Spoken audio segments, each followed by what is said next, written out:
All right, my brother, we are live. Episode 67 officially Yeah, officially. starts now. So we doubled up with last week. Mm-hmm. So we've got 10 movies Yeah, to we go got an through this week. orgy of movies. We got a marathon. We got a daisy chain like you would not believe. So I'm gonna try to go through these. try to go through these. I'll fill in the blanks Okay. if we miss any. We got Infested. We got Arthur the King. We got Ungentlemanly Warfare, whatever the hell that's called. I've already lost. Fall Guy. Bray Wyatt becoming immortal. The Idea of You. I'm out. Okay. I'm out. Lord of Misrule. There you go. Unfrosted. Oh, that's another one. You'll Never Find Me. City Hunter. And I'm going to say the whole thing. The Ministry of Ungentlemanly Warfare. Let's get that started. Yeah, this is going. He's Rich. I'm Dave. This is the Faces for Radio. Let's get going.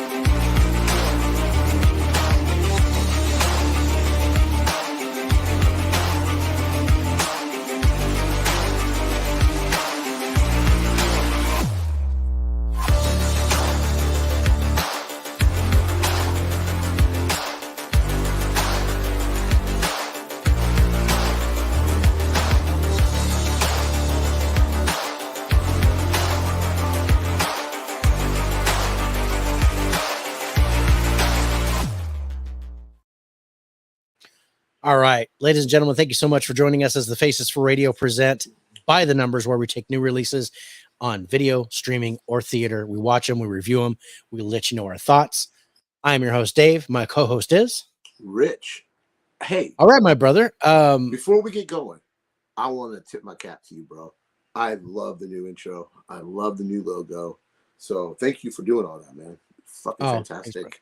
Thanks, yeah, I've had to occupy myself. So, yeah, and it kind of wanted to talk about this later on the show, but it's come to mind right now. As you know, some of you know that I've experienced a hiccup in my life, and I have felt depression like I haven't felt in the past. It's been, I can only name like a couple times where I felt like this. And it's not sadness, it's emptiness. There's a hole. There's something missing from my life. And it's a career that I've spent more than half of my life doing is now gone. So I honestly don't know where I can go at this point. I'm still trying to figure things out. So this is officially the best thing that's happened all week is to do the show. This is going to make me feel really good. So I want to say, you guys, I love you. Thank you so much for being on the show. Thank you so much for being a part of our family. And I got to tip my hat to you, Rich, for, sticking with me through this the whole time that we've been partners.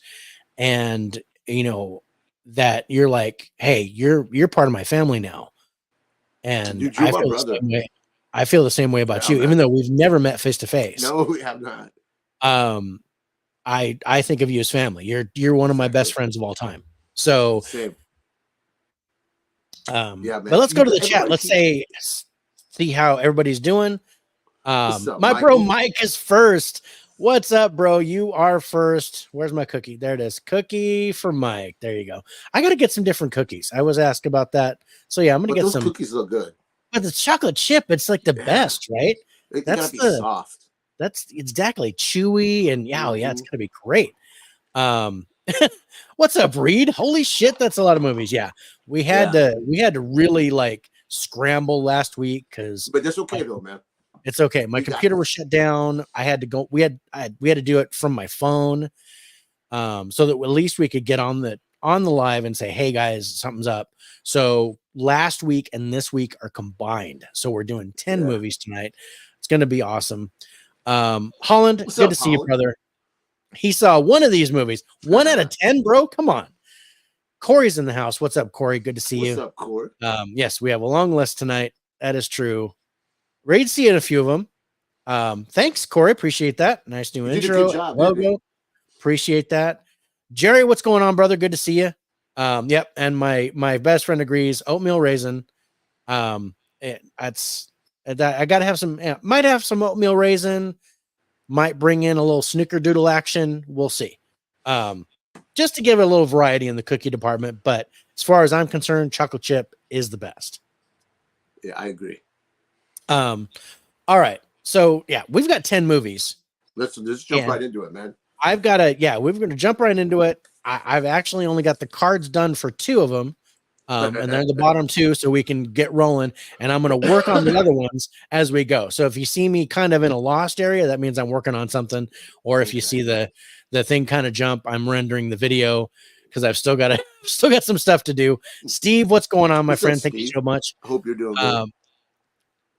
So, okay, we took these 10 movies. We watched them. We reviewed them. We're taking the average score, and I ranked them from 10 to 1. Which one did you think got the lowest average score of the 10 movies? Oh, fuck, man. There was like 3 or 4 of them I did not like. I am going to go with Lord of Misrule or the City one. Oh, the City Hunter? Yeah. Okay. Yeah, dude. Up, loving the interaction, you guys. Thank you so much. Our lowest scored movie for this week is actually Unfrosted. Oh, fuck. I forgot about that. God, this movie sucked, bro. Oh God, it was terrible. It has such a cast. Not to me, it didn't. I don't like Jerry Seinfeld. I don't like any of these guys. Yeah, I mean, like any of them. I don't like Jerry Seinfeld. I don't like Amy Schumer. Melissa McCarthy. Melissa McCarthy, I like, but I did not like her here. Jim Gaffigan, I like his stand-up, but I generally don't really care for him acting-wise. It has an amazing cast of comedians and comedic actors, and this movie, felt a lot like the Beanie Baby movie. It felt like an hour too long. This should have been a half hour. I could have been a 20-minute movie, and I still would have hated it. Yeah. I just, the points that I gave really is because of the cast. Yeah. I guess some of the where do it? No. Look at my notes. Yeah, the music. Some of the music I liked. Other than that, I guess there's an audience for it. I just didn't care for this at all. Yeah, I just seen my score. I should have known better. Yeah. Yeah, this is... No to anyone on the poster except Hugh Grant. And Hugh Grant I didn't like him in this either. I didn't like him either. But yeah, I don't know. Yeah, this was trash. Yeah. I don't think Jerry Seinfeld's a very good actor. Yeah. I need a soundbite from Grant saying fucking horrible instead of fucking incredible. Then I can switch it. Do you still have that soundbite? Fucking incredible. Absolutely have that soundbite. Good. And I absolutely have. Wow.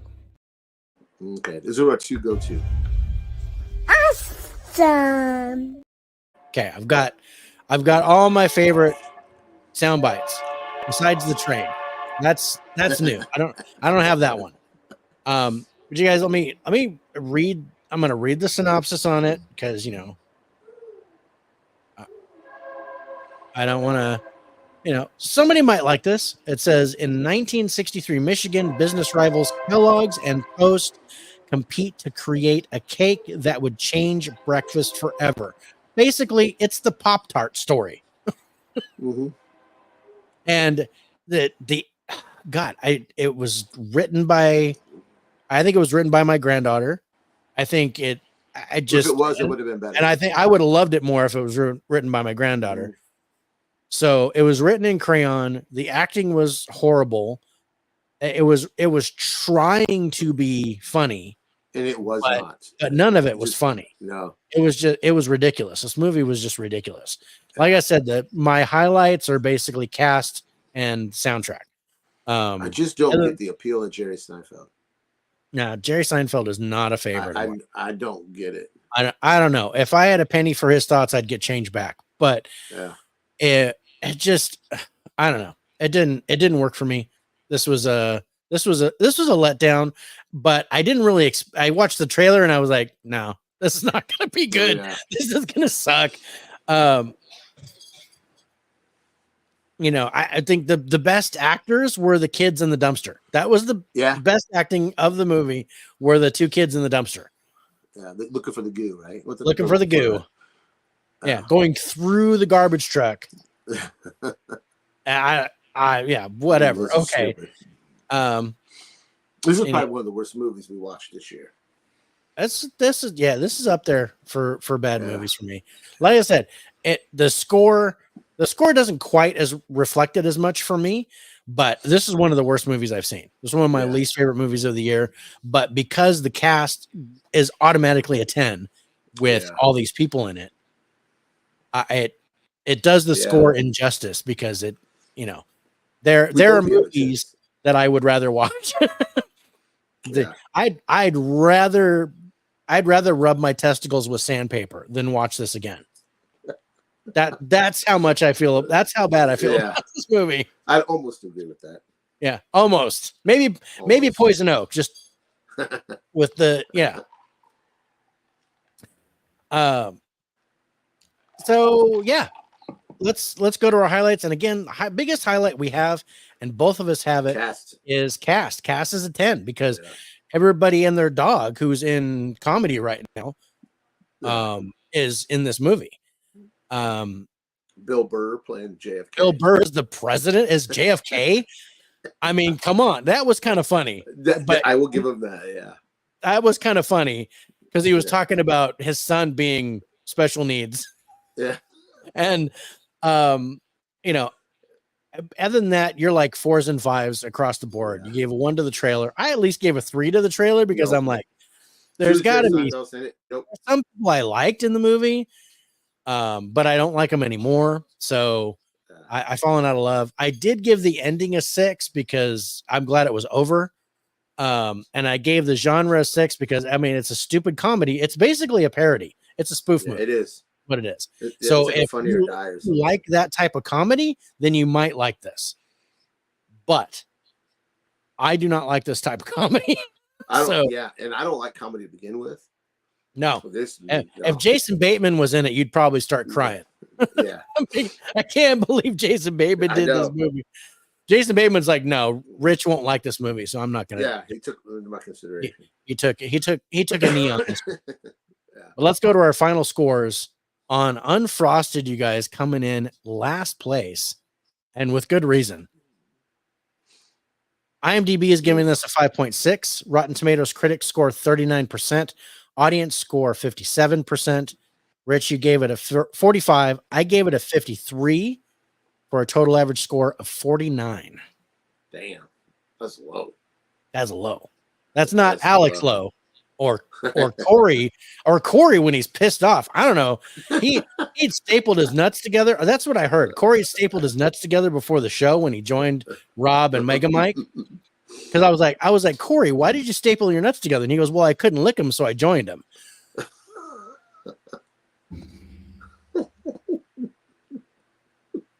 I'm sorry, Corey. I love you, bro. That's fucking funny. So there's going to be some humor in this, a little bit more than usual. Speaking of Corey, Mega Mike, and And who was Rob, the third one, Rob. Rob. I forgot.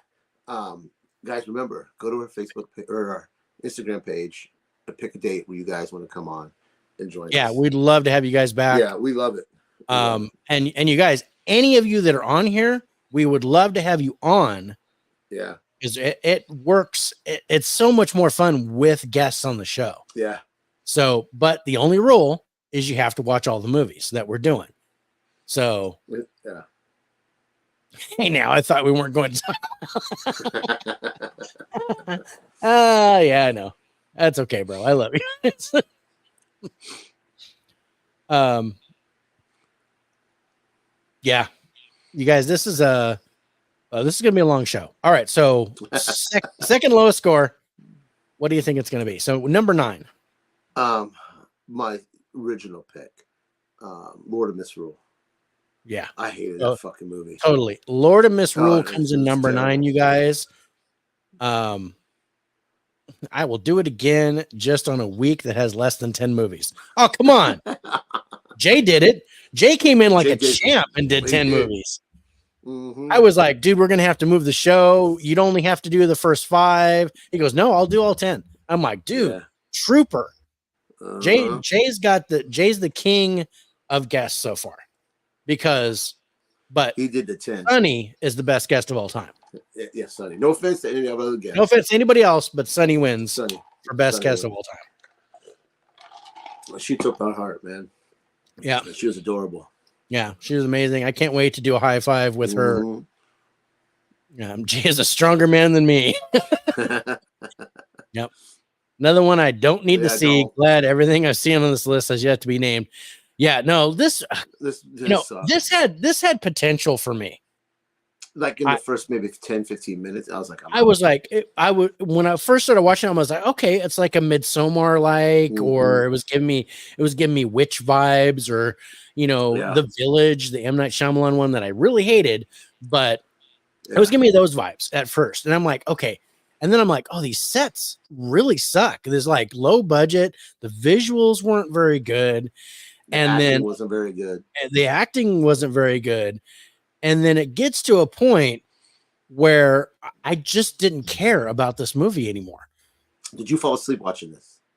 No, I just went to working on my laptop. I just went to, and then I was like, oh, did I miss something? Nah, I don't care. But the ending was good. I liked the ending.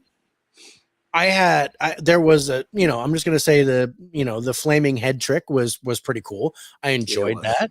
I liked how it ended. It ended better than I thought it would, but I didn't care anymore. I just wanted it over. They didn't do a good job of making you care for the characters. No, I didn't. There was no character development. I mean, I just, I don't know. I didn't feel this. Yeah. I gotta read the synopsis. We got to do this. Oh, wait. The one thing I did like was the creature design. I thought that was kind of cool. What's that now? The creature design. Yeah. Yeah, and then there's this stupid that's a horrible synopsis. Okay. The synopsis reads, a desperate search for a young daughter of the town's new minister. So yeah, that doesn't do it. It's not, it doesn't need to do it justice because it wasn't very good. But it basically this new priest comes into this town and starts, doing the congregation and stuff. And then her daughter gets kidnapped. Or her daughter goes missing. But, then there's talks. For some reason, there's talks of a demon. And then there's talks of a past kidnapping that has to do with it. And there's a twist at the end. But like I said, you don't care about the characters. They did not do enough backstory or give me anything to where I could root for anyone. I couldn't even root for the mom.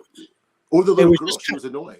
The little girl, she was horrible. I was like, go ahead, take her. Yeah. But there was nobody, there was no saving grace here. And I'm going to say that literally. No saving grace. Because the daughter's name was Grace.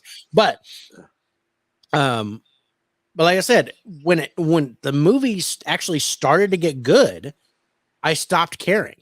And it was just like, okay. I ended it and it was done. But like I said, do you think it's that we could be a little jaded from all the movies we watch?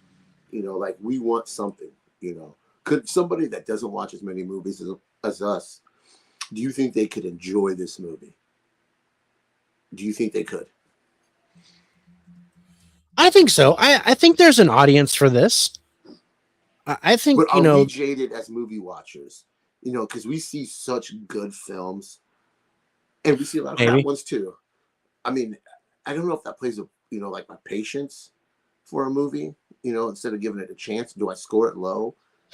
Because Did if you were in a mood like Corey was, or I wasn't gonna say it, but yeah.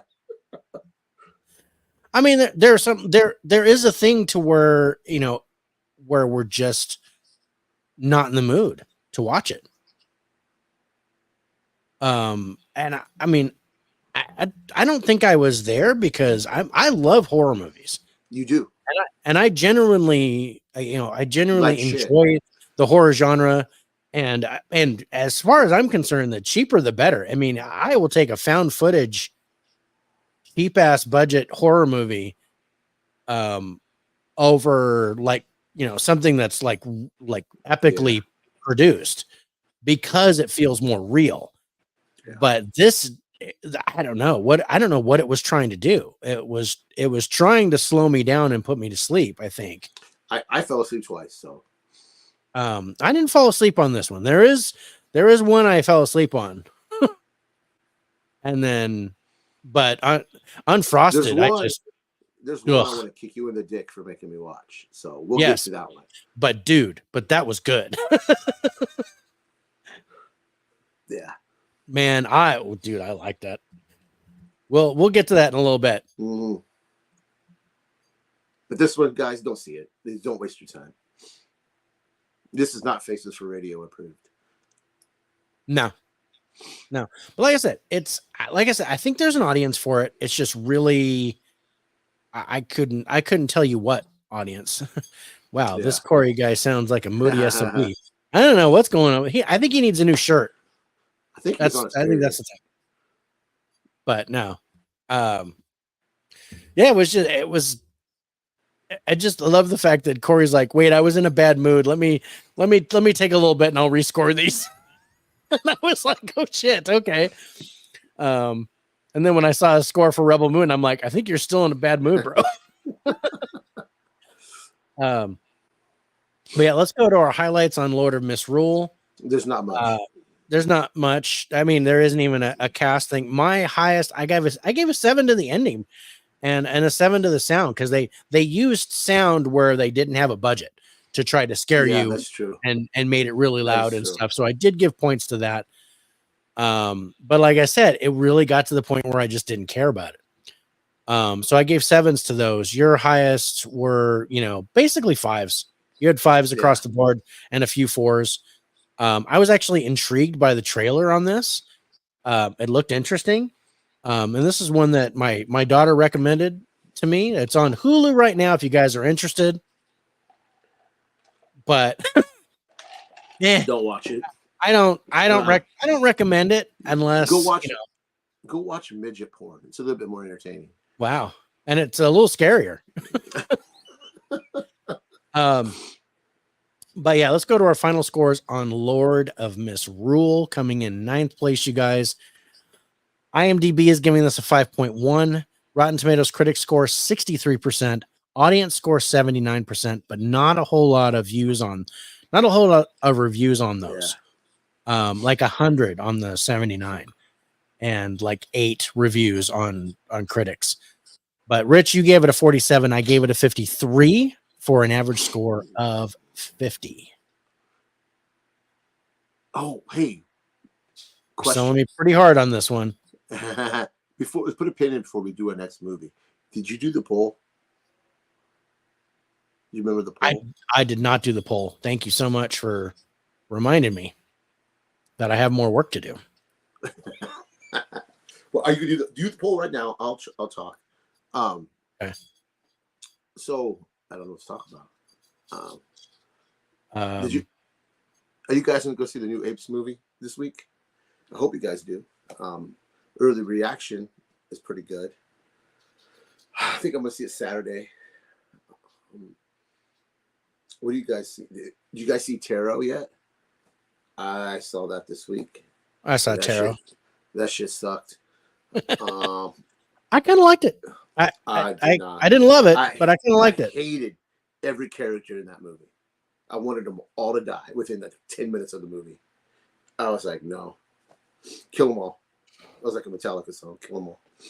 Or the album. Have you guys had a chance to see Bigfoot Sunset? Is that what it's called? Sasquatch Sunset. Yeah, Sasquatch Sunset. It's not playing around here, and I really, really want to see that. It's coming out. It's coming out to physical in a few weeks. Is it really? Yeah. Oh, damn, Like that was like the quick. 28th of this month. It's coming out to physical. Oh, heck, that's going to be added to the list. Yeah. I thought it was still in theaters. Yeah. I thought it was in theaters too, and I was looking at the physical releases for Movie News at 5, and I'm like, oh crap, it's coming out this month. Oh, I had no clue. See, Mhm. you just told me something. Did you guys see today? It was announced. I think it was today that Disney Plus, Hulu, and Max all are teaming up for one bundle. It's supposed to be available later this year. No price yet. They said they're going to have an ad tier plan and a no ad tier plan. So that's kind of interesting. If you guys want to save some money.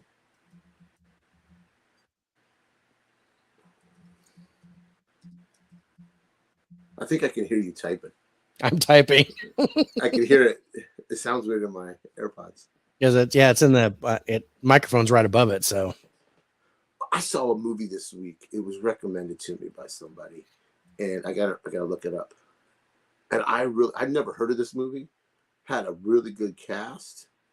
It was called Wonder Darkly. Have you seen that? no, I don't think I have. It's got Sienna Miller in it. And Hector Luna, I think that's his name. Yeah. Okay, so the poll is up on YouTube right now. So basically what we did was we put 4 movies that we were going to add to next week's show and let you guys pick the one that we actually do. These are ones that we may have missed or overlooked or that we just didn't want to see.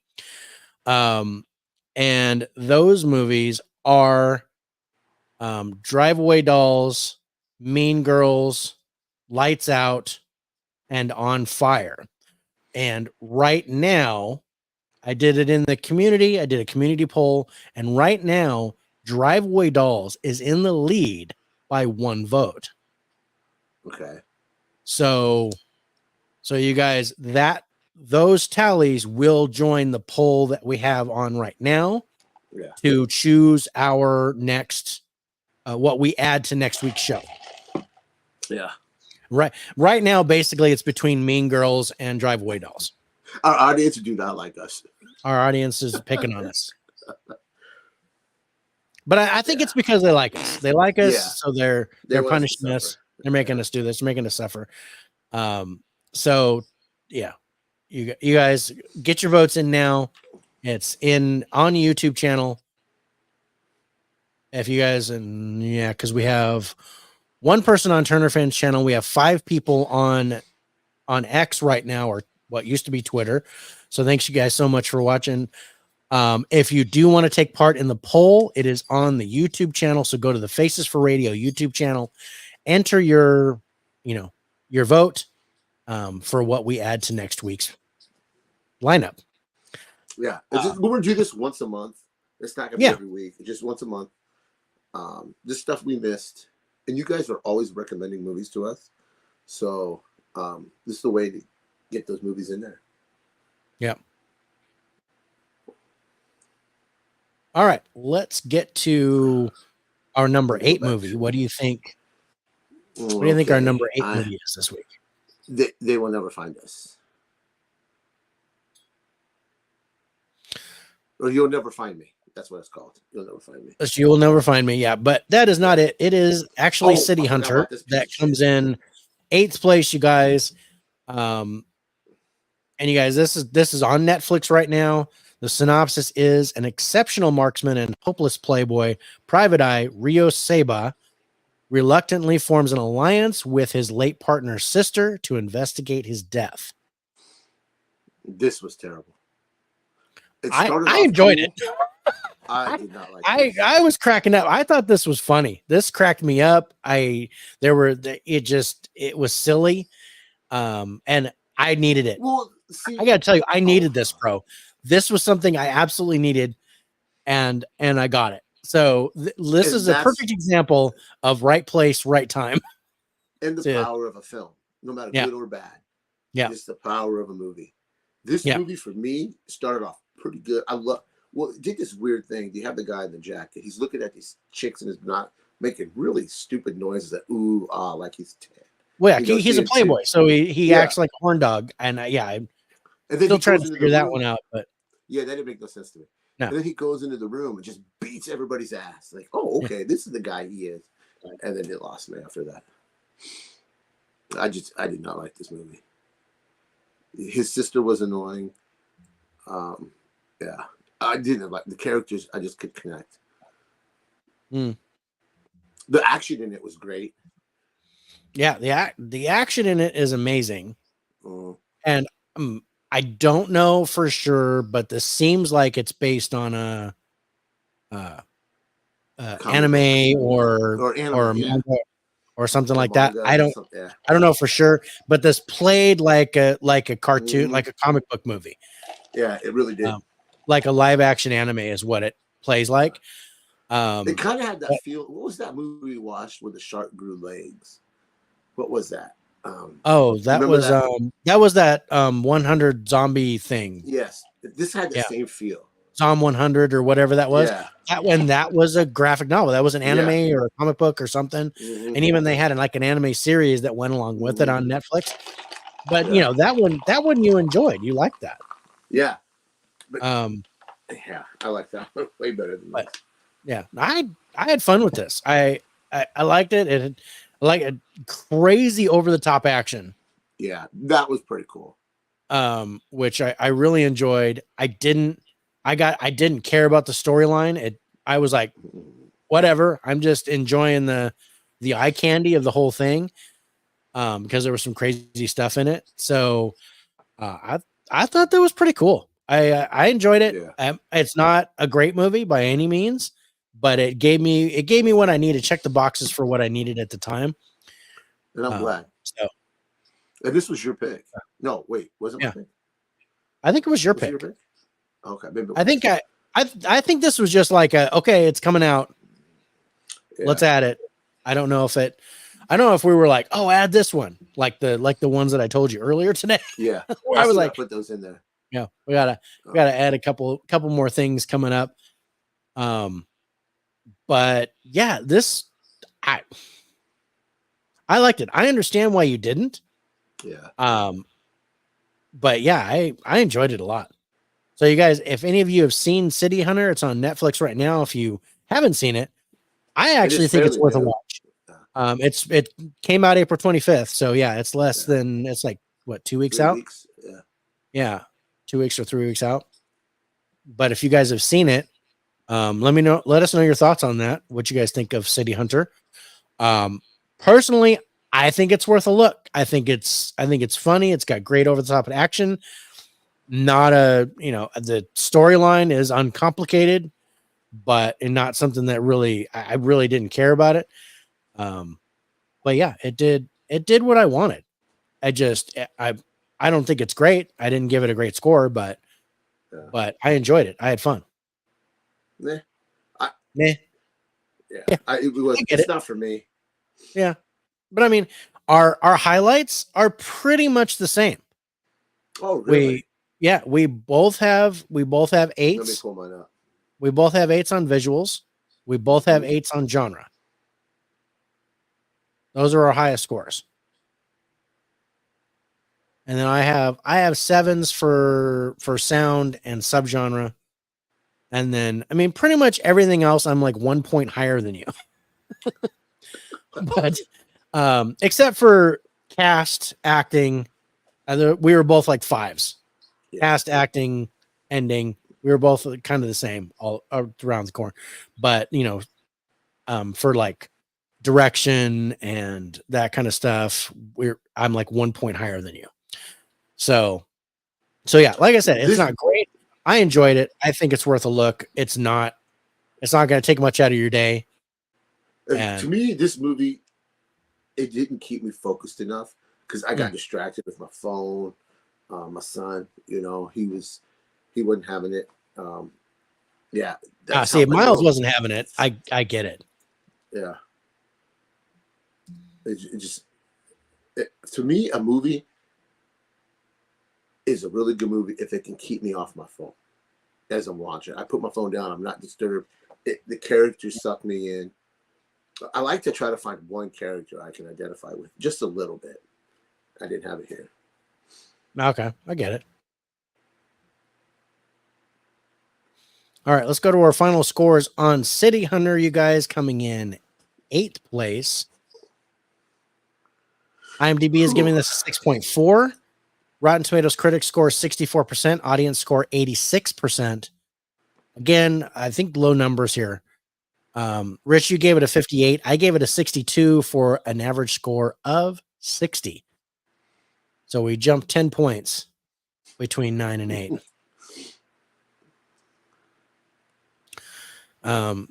These first 3 are all straight to streaming. See a pattern? Mm-hmm. Yeah. Well, but we look at that too. We're looking at straight to streaming and for those gems because we find them.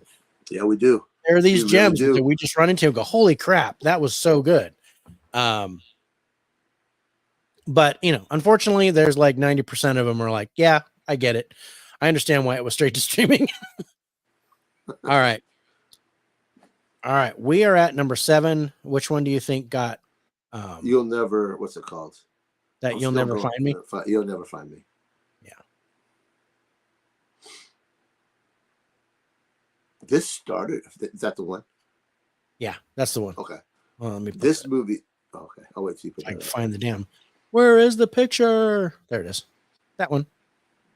This movie was not bad. It wasn't. Yeah.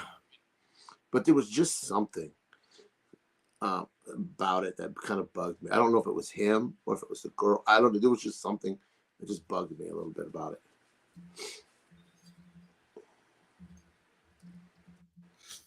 Okay. Yeah, I liked this. This was good. I mean, it has the unfortunate Shudder. It's unfortunately a Shudder movie. Mm-hmm. There's really only 2 people in it. Yeah. It all takes place in a trailer. And it's thank goodness it's a foreign film, where this score would be even lower. Yeah, because you don't know anybody, and I mean, thank goodness it's an Australian film. Yeah. So it's like, okay, that gives an automatic 4 for cast. So yay. Spicy says good tension, but not the payoff for me. I agree. That was the thing. I thought the tension was good, but there was no payoff. No happy ending at the end. It's not that Thai massage parlor that I went to. This one I saw, I enjoyed it, but the ending was too long. See, we're all on the same page here. Yeah. I felt the same way. I was like, okay, this is dragging. This is dragging along. Okay, I get it. There's tension. You don't know who is who. You don't know if this all in his mind. Is she real or is she dead? Is what's going on? I loved all that. I was in it. I liked it, and I'm like, okay, this is going on too long. This needs to come to an end. And then it just kind of went, there are the credits. And I was like, okay. So, but yeah, I enjoyed this. Did you get a claustrophobic feeling too? Yeah, some of it.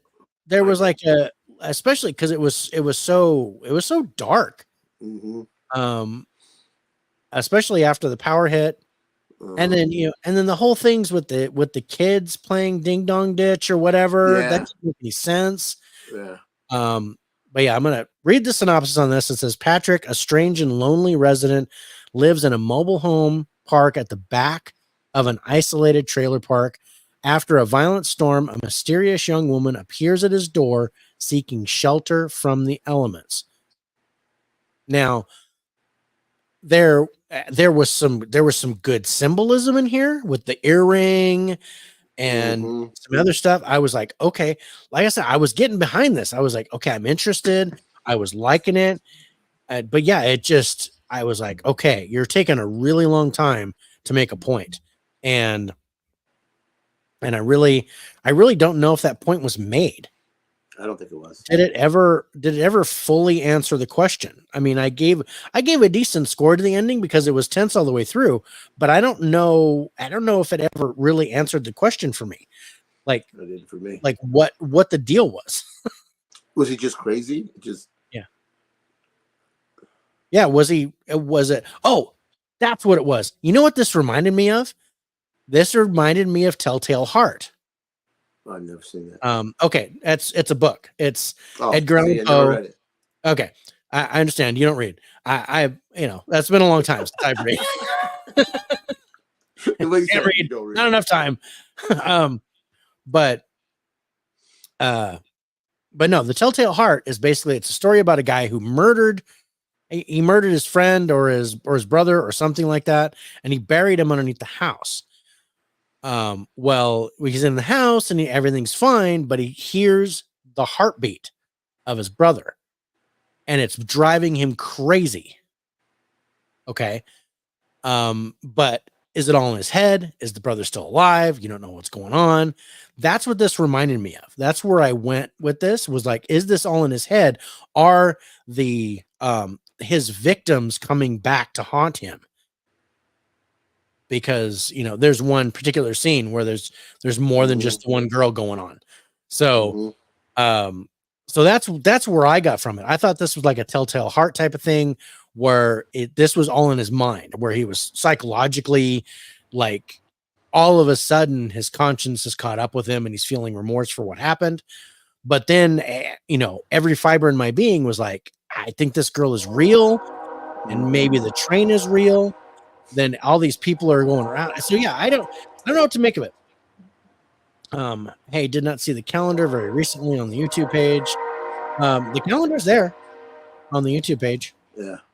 You'll just In fact, go to our Faces for In fact, Radio I just Instagram. updated it, and so everything for the end of the month is done. I haven't started anything for June yet, but everything for the end of the month is done. We've just got to make some adjustments to time and schedule, because some things are going to change. Some things are happening this month that we gotta make some adjustments, but we're still trying to make our goal of 100 episodes by the end of this year. So yeah, let's go to our highlights on You'll Never Find Me. And let's see. You have an 8 for subgenre, which makes sense. I think of it more as, it says it's a horror movie, but I think of it more of a psychopathic thriller is kind of where I was going with it. So we're both at an 8 for the subgenre. I gave an 8 to the acting as well. And then 7s you have for acting and story. And then I gave 7s to trailer, story, and visuals. And then I gave a 6 to the ending. You gave a 5. So we're kind of right there. But this is one where I'm like, it doesn't check all the boxes for me, but I liked what what was there. It just, the ending was flat, and that's the only thing that sours the milk for me. Otherwise, I probably would have given this, maybe even a 70. I know you like to buy shitty movies. Yes. How are you going to buy this movie? Because it'll get a Walmart release. It'll get a Walmart release, and it'll be DVD. So no, I almost bought Lord of Misrule, and I'm glad I didn't. Oof. Because I didn't see. I saw it at Walmart, and I'm like, hey, I might as well just get it and watch it because I think I'll like it. I'm so glad I didn't buy it. Same with Night Swim. I'm looking at Night Swim on Blu-ray, and I almost bought it, and I'm so glad I didn't. You learned your lesson after Skinamarink. I learned my lesson after Skinamarink. I've got Skinamarink syndrome, to where I always second guess myself when I'm blind buying a horror movie. I'm like, nope. I'm gonna wait. Steelbook at my local Walmart, and I almost sent it to you. I took a picture and almost sent it to you. You want to pick this up for you? I was gonna say you almost bought it and mailed it to me. Hey, your birthday's coming up. Here you go. Happy birthday. And I'd be like, oh, thanks, bro. Appreciate that. All right. I think this is worth checking out, though. Wow. If you have Shudder, I think you should watch it.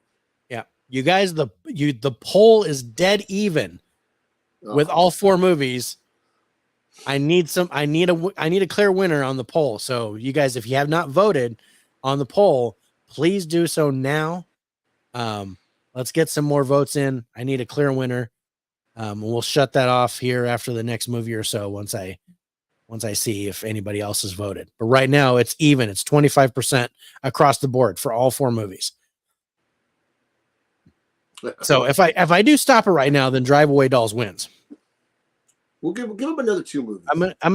Let's give 1 or 2 more movies, and then we'll do that. But I need to load.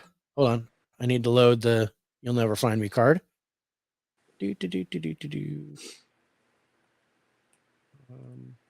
it is. Again, we've got some high scores in there. There it is. All right, let's go to our final scores on You'll Never Find Me. This is a Shudder original. It's on Shudder right now, you guys. IMDb is giving this a 5.8. Rotten Tomatoes critics score 79%. Audience score 68%.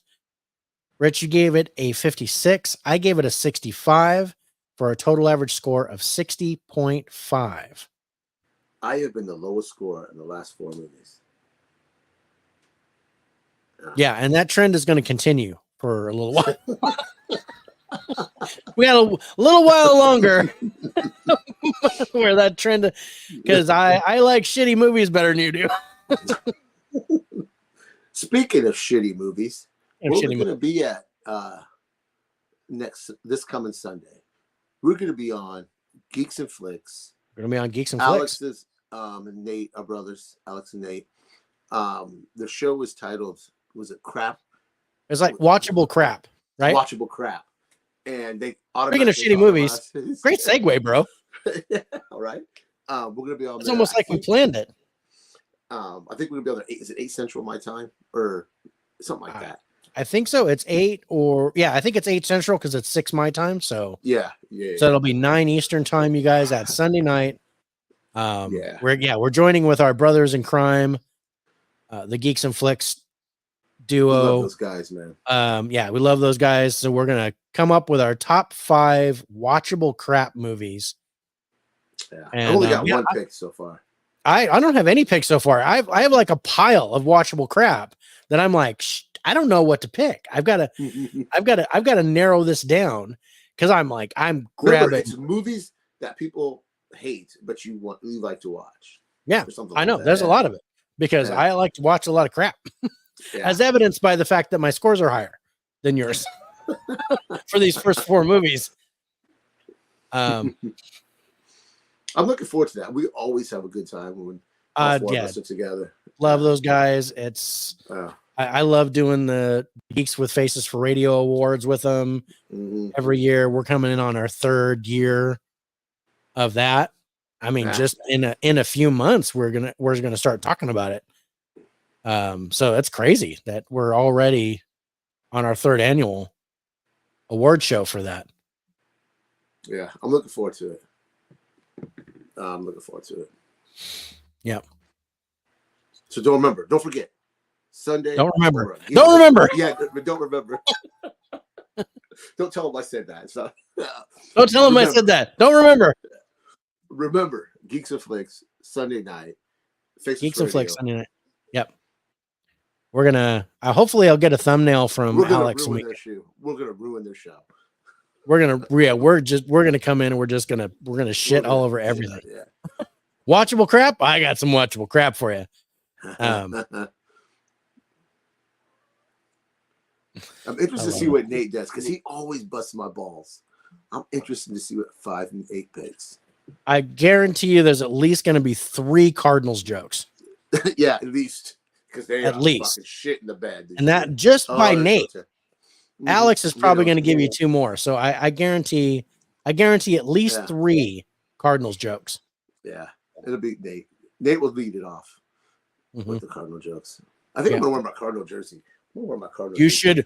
should wear your Cardinal jersey. I am. I wish if I had a Sure. shirt that says I don't like baseball, then I'll wear my Seahawks jersey. That'll go over like a lead balloon. Yeah. So our next movie, Our next movie. So yeah, we're number 6. I'm gonna go with Infested. This is the movie I wanted to kick fucking David in the dick. Oh, if you guys don't know, I have arachnophobia. I had to shower after I watched this movie because I felt like I had him crawling on. Hey, what's up, Brian?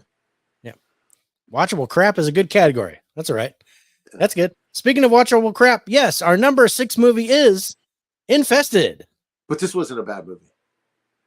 This was good, bro. I really enjoyed this.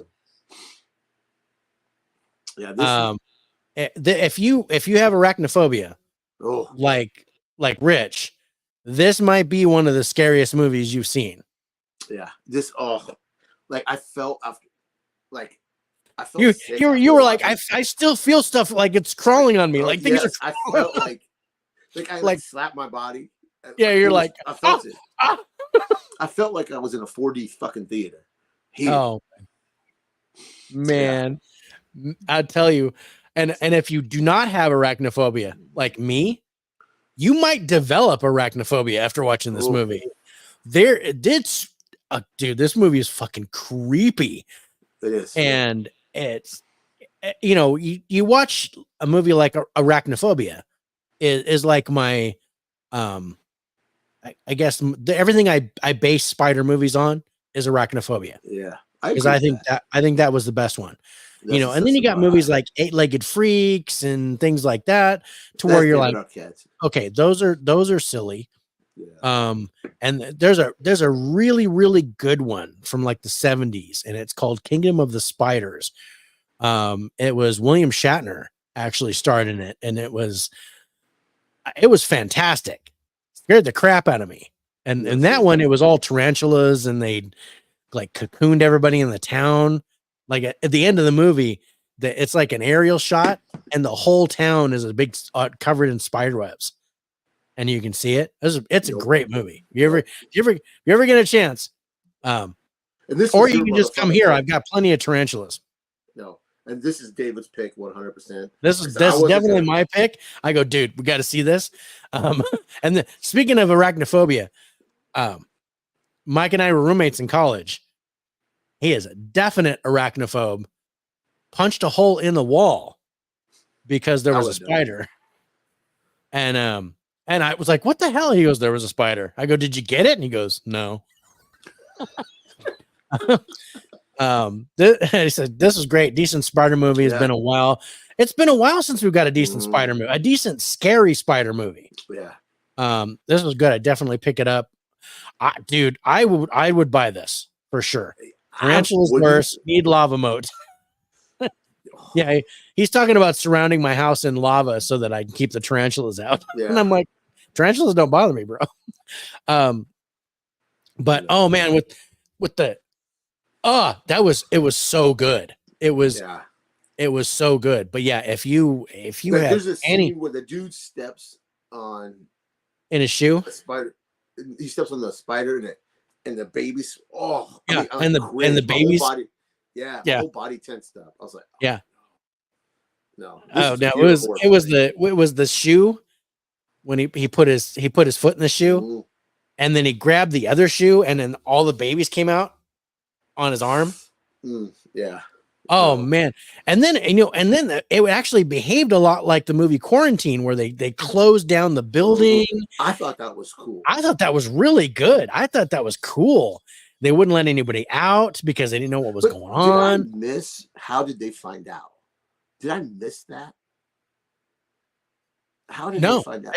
It was just like probably because other people were being bit outside of the building or whatever. But yeah, they never really hinted to that. It was just all of a sudden the police were there kind of blocking everything off. Because at first, they got calls. Dude, they got that dude died. People, the dude died, and they were like, okay, we don't know what's going on because he had all the crap on his skin, but there was no spiders. So they didn't know what was going on. And then they were getting other, I'm going to say 911 calls, but it's a French movie. So whatever they do, 999 or whatever they do. Yeah, whatever it was. They were getting other calls from in the building. So then they Yeah. closed everything off. Okay, yeah, you're right. They did explain it. Yeah. Yeah. The worst would be if spiders crawled out of a hole in the wall. Dude, it happens. Mm. Oh, It happens. And what about the tunnel? no, no. I would just shoot me. And Just I think somebody shoot me. my favorite part of this, which was definitely like one of Rich's least favorite parts of this, is the different sizes. Mm. And they Size kept does matter, guys. they Size they does kept matter. talking about Darwin. And basically saying that Darwinism is like you will do what you need to do to survive. And they're talking about how the spiders are getting bigger because they were having to fight the humans. And I was like, dude, so cool. So the synopsis reads on this: residents of an rundown French apartment building battle against an army of deadly, rapidly reproducing spiders. And I want to coin that, rapidly reproducing, because Mhm. over the course of this movie, all of a sudden there's like thousands of these things. Yeah. It's I loved this. I This- absolutely love this movie. It was This so movie good. was made right. Yeah. I mean, it did everything a horror movie should do. It scared the shit out of me. Yeah. So No, yeah, this was good. I want to say a big thanks to my sister Lou for giving us a like on Facebook. Thank you, sis. I Thank love you you. so much. Speaking of someone I love, Tiana, it's so good to There's see you. Tiana. I'm Thank trying you to talk so her into much. coming on. She needs to come on, you know, Yes. for a high five or a by the numbers or anything. Yeah. We would love to have you on the Yeah. show. Yeah, Reed had a great time. Saying hey to Tiana. Yeah. My bro says get a flamethrower. But But dude. here's the thing: the ending did not make sense. It happens in the building because just because they do what they do doesn't mean they're going to contain the spiders. That Mhm. made no sense to me. That just no. Well, the whole thing of what they were doing at the end, I was like, and then what the kids that were left, let's just Yeah. say, from the building, what they did. Yeah. Interesting. And then, because there were times it behaved kind of like a zombie movie. It really Where did. if you get bit, you're turning, something's happening to you. Yeah. And then so there were some elements like a zombie movie and a monster movie and a creepy spider movie, all kind of rolled into one. And dude, it was nice. This was good. And this was a Shudder movie too. I would never get you. This is a Shudder movie, but it was made by Netflix. If you saw in the beginning, Netflix is all over this, but I didn't know Netflix that. never released it. Oh, I didn't So know that. Netflix made this movie, but Shudder took it. Hmm. So yeah, it was like it said a Netflix film, and I'm like, holy crap, it's a Netflix film, but Shudder's got it. So you guys, this is on Shudder. I wonder. But how does he Netflix not get in trouble? It is the main dude's fault, dude. That's totally the main dude's fault. Yeah. Eight-legged freak. I was like, you do not bring strange spiders in your house. Yeah. But see, I wonder if Netflix had the overseas distribution for it, and then Shudder picked up the local. Maybe that's and possible. And Shudder paid Netflix probably too. Yeah, maybe. I was just really surprised by that. I was like, Yeah, I wait, it's a didn't notice Netflix it. movie, but I ain't gonna lie. I was sitting with a pillow like a little teenage girl. I will not lie. I had a pillow. yeah. No, my wife just said nope and then went upstairs. Nope. She's smart. Yeah, She's not smart. watching that. She just asked. She's like, "What are you watching?" I says, "Killer Spider movie," and she goes, "Nope."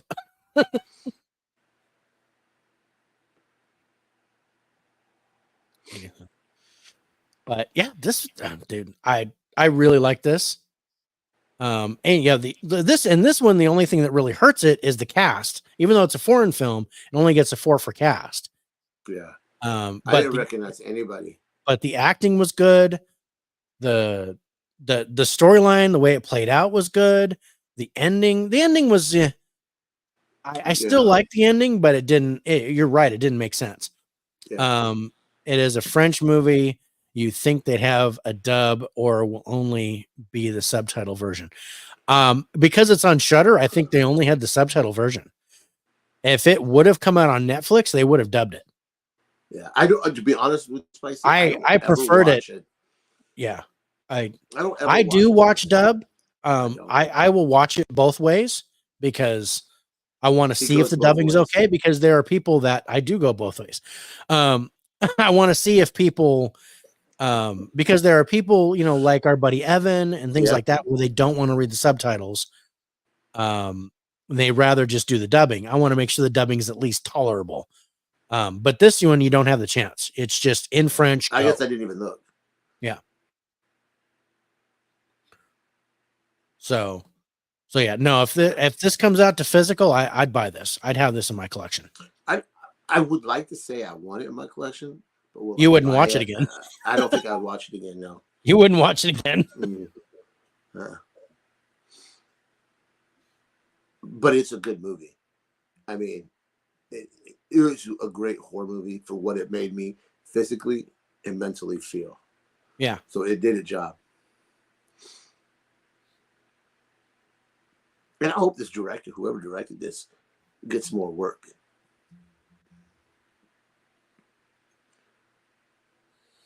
Yeah, me too. I'd like to see some more stuff by this guy. And there's what, another Spider movie called, was it? Sting is the Sting. next one that we're looking for. Yeah. It's still in theaters, I think. Another one that we can't find, like Sasquatch Sunset, to where Yeah. it doesn't release in our area because we live in bumfuck Egypt.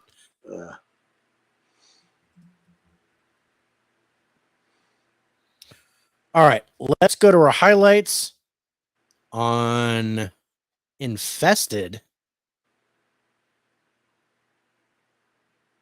And I think, yeah, no, we're both at tens for the subgenre because it's basically considered a monster movie. So I think this is a great horror movie.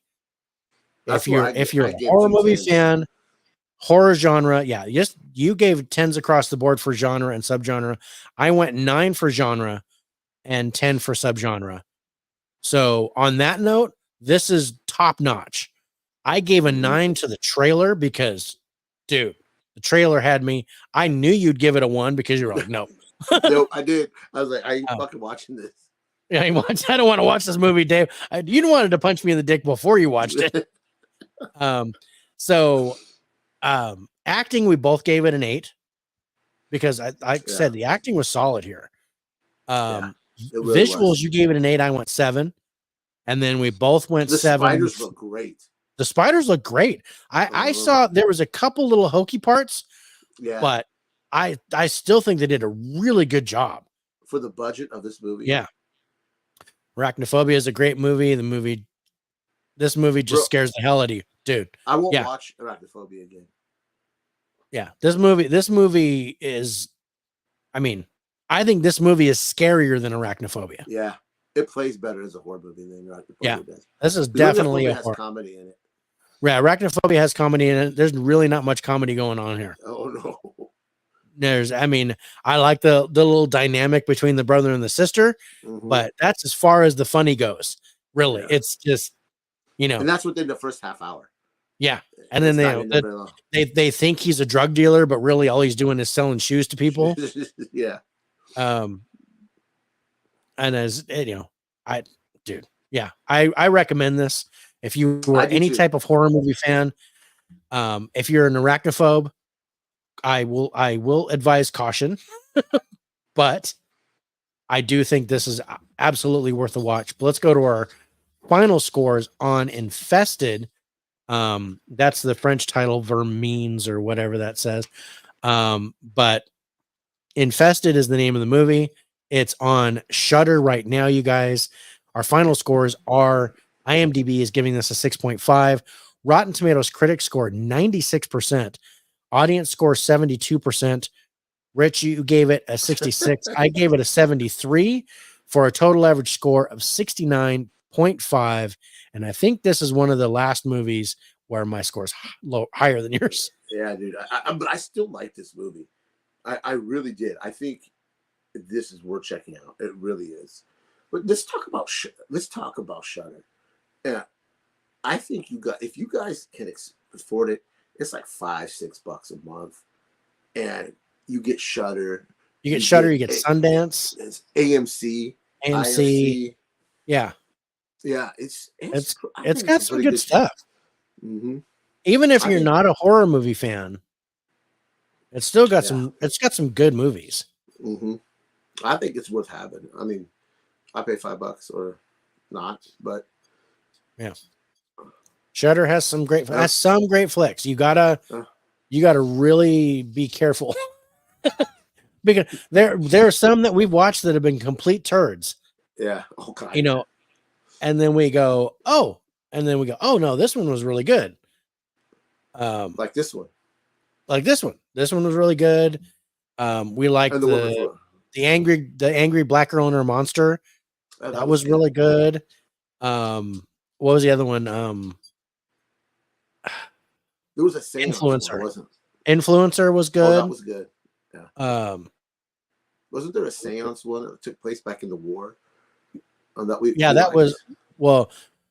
was the 45 or what it was, it was like after the war, and the guy killed himself and locked everybody in the room, and that was crazy. That was good. The other one is, Host is one where the found footage one where everybody's on Zoom and getting killed. That was really good. Yeah. But also you have AMC Plus. If you like Walking Dead, they have all the Walking Dead on there. I think AMC Plus, it's called AMC Plus, is worth having. I really do. For $6, it's the price of a soda, a couple sodas. Yeah. Reed says, "Did you guys see Late Night with the Devil yet? Another decent Shudder movie." Yeah, we did see it. That is next week, I think. I think it's the 22nd. I think. I have it on the 15th. You might be right. I might be wrong. I think we moved it because it was getting released early in Shudder. You're right. It is the 15th. Because I saw it in the theater. Yeah, I saw it on Shudder. And dude, I can't wait to talk about that one. But that'll be on next week's show. Next week's. It's definitely on for next week's show. Yeah. Finally, stupid thing. I was having trouble loading the next card. All right, so we are at number 5. Ooh, halfway there. What did you think, or what do you think our number 5 movie is? I am going to go with Arthur the King. Not a bad guess. Incorrect. Our number 5 movie, you guys, is The Idea of You. This is shut up. This I'm going to read the synopsis on this. It says, Solène, a 40-year-old single mom, begins an unexpected romance with 24-year-old Hayes Campbell, the lead singer of August Moon, the hottest boy band on the planet. I love this movie. I love this movie. I like this movie more than I thought I would. I was like, I watched the trailer for this and I'm like, no, I do not want to watch this movie. This is not, I was gagging, and even though it was recommended by our buddy Caveman, we already had it on the list. Mm-hmm. So we already knew we were coming into this. Caveman recommended it. And I do think that it's good. Mm-hmm. It's not something, it's just not my cup of tea or my glass of champagne. I watch this again. I think I would buy this movie. You can. I'll buy Infested. You buy this one. I mean, if anybody really knows me, knows I like romance. I like love. He likes romance and love, but not comedy. Not comedy. And that's the thing there. They call this one a comedy. I don't think it was. I don't think so. This is a drama. I don't think so either. Yeah. They call this a romantic comedy. I think this is absolutely a drama. As Nate would say, I'm the girl in the relationship. You he are. said that was a text, right? It was, he Yeah. said that in a group text. Made me Yeah. laugh so hard. But this movie was right up my alley. I dug this. I thought Anne Hathaway was she's so fucking beautiful. She's amazing. She was good. The Yeah. the And then acting the was dude, good. I like the kid. I'd never sang seen him that. before. He Yeah. sang. He was the one Yeah. singing in this. No, he's good. Yeah. Like I said, he really the music is my favorite part. They did the whole thing at Coachella was. Mhm. and all that kind of stuff. The music was great. I mean, right off the bat, the first song that pops in, I'm like, dude, I like the music. Yeah. I'm I'll admit, I'm as a in. 46-year-old man, I dug it. I dig that boy band shit. Holland wants to check this out Dude. and Infested. Yeah, make it a double Do feature, both. bro. Yeah. Then you can just imagine Anne Hathaway being eaten by spiders. Oh, you can imagine eating Anne Hathaway. Or just eating Anne Hathaway. Oh, sorry, I went off on a tangent. So, yeah, like I said, this was better than I thought. It was not my favorite. I'm not. I dug it. I really did. If you're gonna give me a romance movie, like when we did my high five romance movies in February, you got to come with something else. I thought Anyone But You was better than this. Because of the comedy. I think they're right. That one was. Oh, okay. I see what you're saying. I enjoyed the comedy better. This says it's a comedy, and I'm like, no. And I like comedy. I like romantic comedies better than romance dramas. And so that's where this one started to falter for me. Is I was like, okay, but then okay, yeah, it's boy meets girl, boy loses girl, boy finds girl, girl gets girl's daughter gets mad at her, boy finds girl. Fine, okay, I get it. It had a lot of Notting Hill vibes. Yeah, it did, and I loved that movie. That was I was not a fan of Notting Hill. It was good. I dug that. Not a fan. That was Evans, right? That was Evan's pick. That was Evan's pick for you. Yeah. And whereas Evan picks a good year for me, and I liked a good year. And I didn't. And you didn't. So yeah, Evan like nailed us personality wise, which was awesome. He nailed us. That's right. Hold on. Do I have it? I should, right? Yes. There we go. So Evan nailed us. Okay. Yeah. Anybody I like the idea of you, but I think the book would have been better. Of course. It felt the book's always better. But you got like the movie. Yeah, you guys, the production on this I thought was really good. You guys, this is on Prime right now. It just came out May 2nd. But yeah, no, I absolutely think it's worth seeing. Yeah. I think this is one of my this is not one I would add to my collection, but I would. I enjoyed it. I would. I thought it was good, but yeah, the thing that tanked it for me is when I watched the trailer and stuff, and I was like, no, I was not interested. And but the trailer got me. I mean, kind of like how the trailer for Infested got you. The trailer for this one got me, and where I was like, but then I turned around and liked it as it moved forward. Yeah. And I dug the ending. I liked how it ended. I thought it was cute and adorable and had like a cool ending, and got me a little misty, and not the end, but like right before the end, the 5 years before. Yeah. Right there. That was sad, and I understood. Yeah. It's about Harry Styles. If it was about Harry Styles, then it'd be two men on the screen, I think. Or me. Well, yeah, because he does. It's One Direction. So, I wanted more at the ending. I agree. It was just kind of like, but you got to go, yeah, and then oh my god, look at it. I did, man. It hit me in my ovaries just right. I know. He menstruated right there.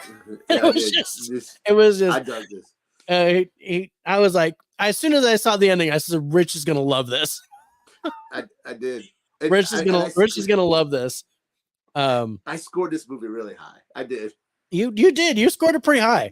I brought it down to earth a little bit. But I do think it's good. I absolutely think it's worth a watch.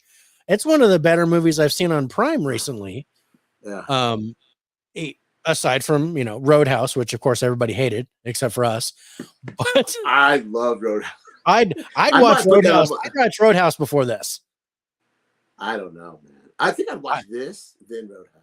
I'd watch this. I'd watch Roadhouse and then Infested, and just I'd be like, okay, I'm good. I don't, let's keep that over there. No way, man. I dug this. I want But this. no, this is good. This is a good movie. I think it's absolutely worth seeing. But let's go to our highlights on it. And then we'll take a look at our poll and see what we're doing. Yeah. All right. So yeah, Rich, you gave 10s to the story. There's the sound and the genre. You gave 8s to acting, trailer, ending, direction, and subgenre. I gave 110 to the sound. I gave 9s to the ending and the subgenre. I gave 8s to the story and the genre, and then 7s to acting and direction. But yeah, I gave a 3 to the trailer because I was like, I really don't want to watch this. I watched it today. Oh damn. I watched it today and I'm like, I got to do this. Today I watched this and Unfrosted. Oof. Unfrosted. Because those are the two that I really didn't want to see. And I was right about Unfrosted. I was wrong about this. This was good. Yeah. I think this is absolutely worth a watch. And I'm losing my light, so I'm gonna have to turn my light on. But shouldn't direction have gotten a 1? No. I love that, Brian. That was great. Wait, did you guys watch Unfrosted? Yeah. Unfrosted was our number 10 movie. Yeah, Tiana, you need to come in earlier. Yeah, that was our lowest scored it. movie. Yeah. We neither of us really cared for that one. No.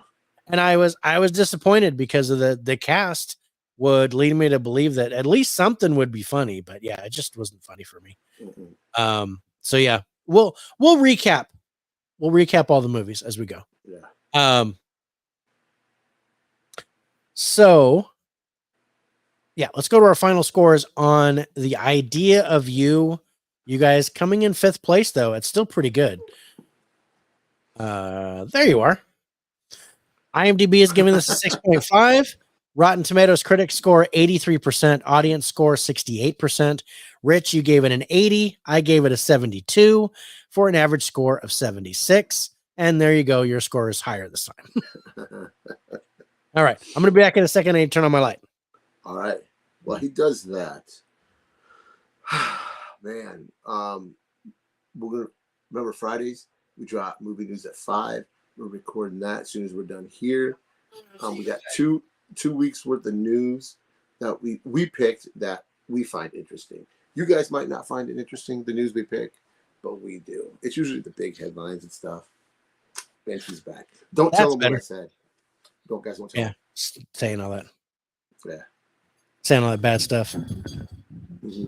Making dirty jokes while my granddaughter's on the headset. Man, one time. And I forgot. He said, ho, ho, ho. Well, yeah. I didn't even know. It had to, Evan threw you under the bus.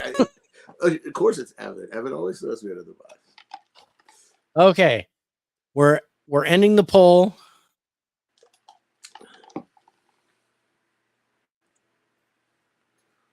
Uh-oh. And waiting to get suspense. With 50% of the votes, Mean Girls wins the online poll. Okay. So that's 4 votes. That's 4 votes to 2 for Drive Away Dolls. And then in the community page, Drive Away Dolls was ahead by 1 point. That means Mean Girls wins by 1 vote. And we have to add Mean Girls to next week. You guys, fuck you guys. That's all. You're all assholes. That's all your guys' fault. But we feel the love. Yeah, I'm just gonna go. Yeah, you're all assholes. I hate you guys. Yeah, yeah. Dave's depressed. Let's just throw a musical at him. Be great. Right? Yeah, Could have put a porn movie in there. you could have put. Yeah, you could have given me something. Yeah. I mean, On Fire looks pretty good. Lights Out looks pretty good, but no. No, I like this idea. We'll let them pick. Well, we'll let them pick. We're gonna let you guys pick. So we'll next month for June we'll add 4 more movies Yeah. and we'll do it Not again. these ones. Yeah. Not these ones. Yeah.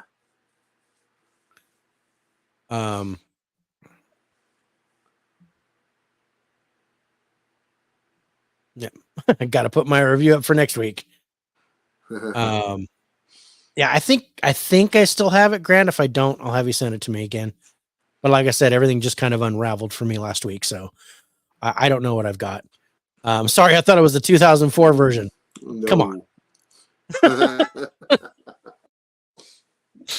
I do own that nice steelbook. But I do want to thank you guys for voting. Yeah, I want to thank you guys for voting on the community page, and I like the turnout for it, so we're going to do it again. And then we're also going to start doing digital codes. In fact, if you guys want, I've got a digital code for Guardians of the Galaxy, the first one, right in front of me.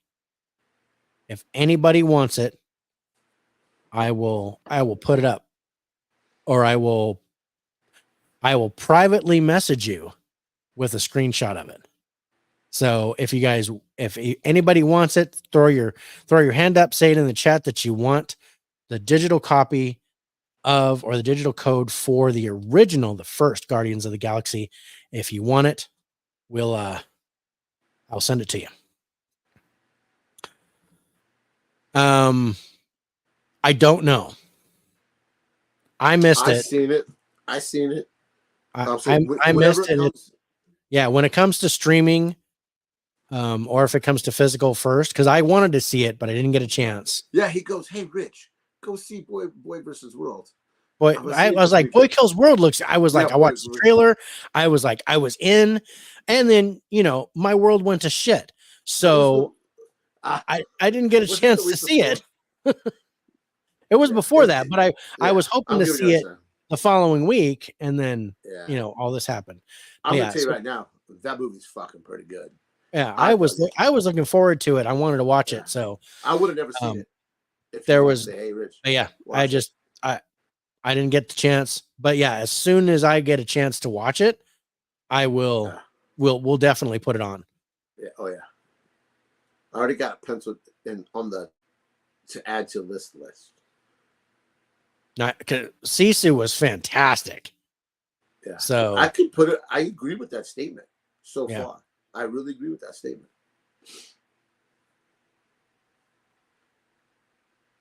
Yeah. I'm going to the next one.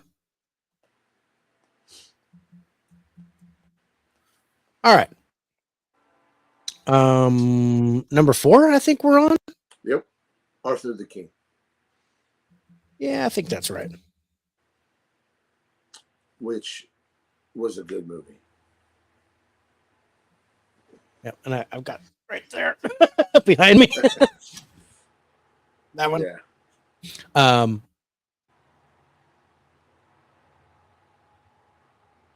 I need to see Boy Kills World still. See it in theaters if you can. Corey, highly recommend.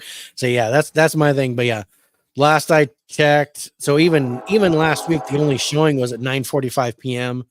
And by the time that gets done and I drive home, it's like 1 o'clock, and I turn into a pumpkin at midnight. So, and there's no way my wife will go with me for that late of a show. So if I get a chance, I'm going to see it, because I did want to see it. But yeah, so our number 4 movie, you guys, is gonna move that there. Arthur the King. Yeah. And dude, I enjoyed this. I do too. I like the story. I love it when Mark Wahlberg does a character driven role instead of an effects driven role. Yeah, I agree. Because if he does anything with CGI in it, he can't act his way out of a paper bag.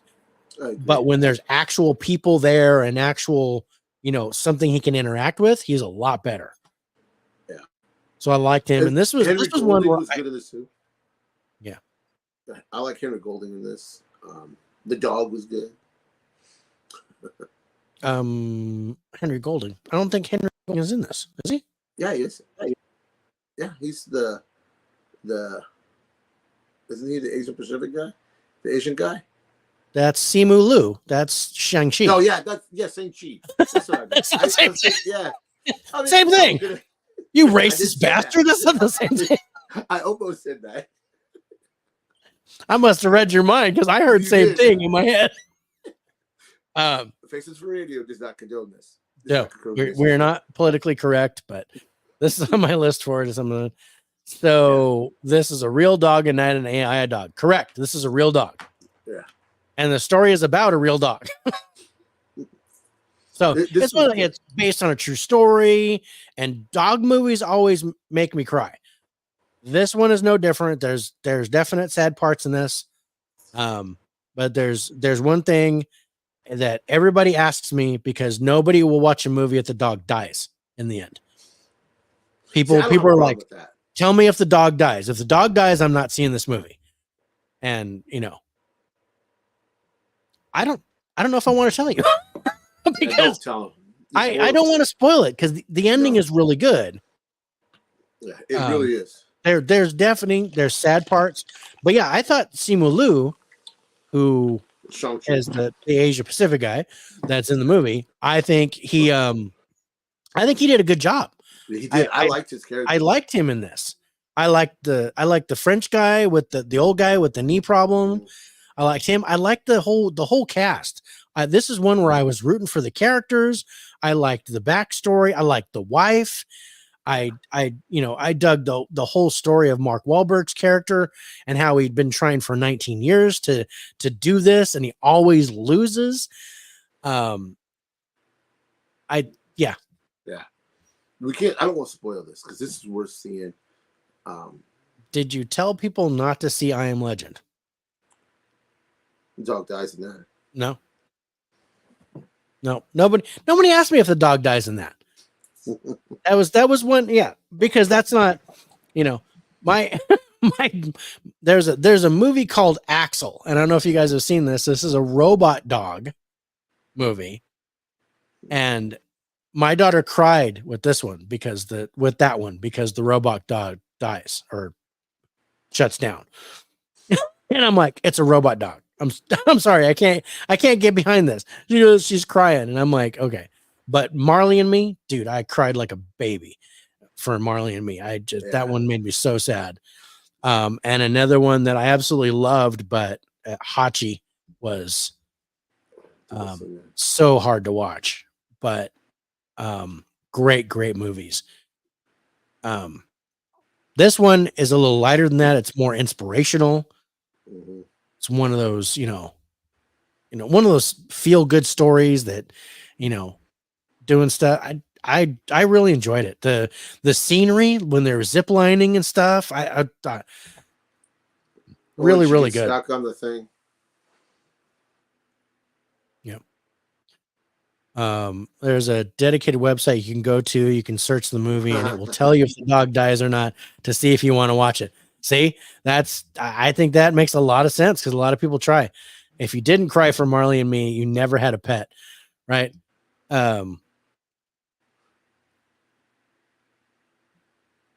Because all the dogs I've had in my adult life have died in my arms, and I've made sure of that, with the exception of my Chihuahua who was trampled, and I didn't get the chance. But it was very hard. It's losing a family member. It's like it hurts so much. This movie was all filmed in the Dominican Republic. Very beautiful. It was beautiful there. The scenery was great.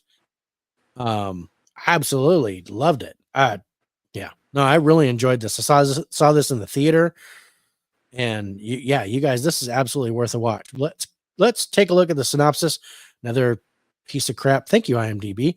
An adventure racer adopts a stray dog named Arthur to join him on an epic endurance race. And if you guys have seen the trailer for this, that does not do it justice because the dog basically helps them.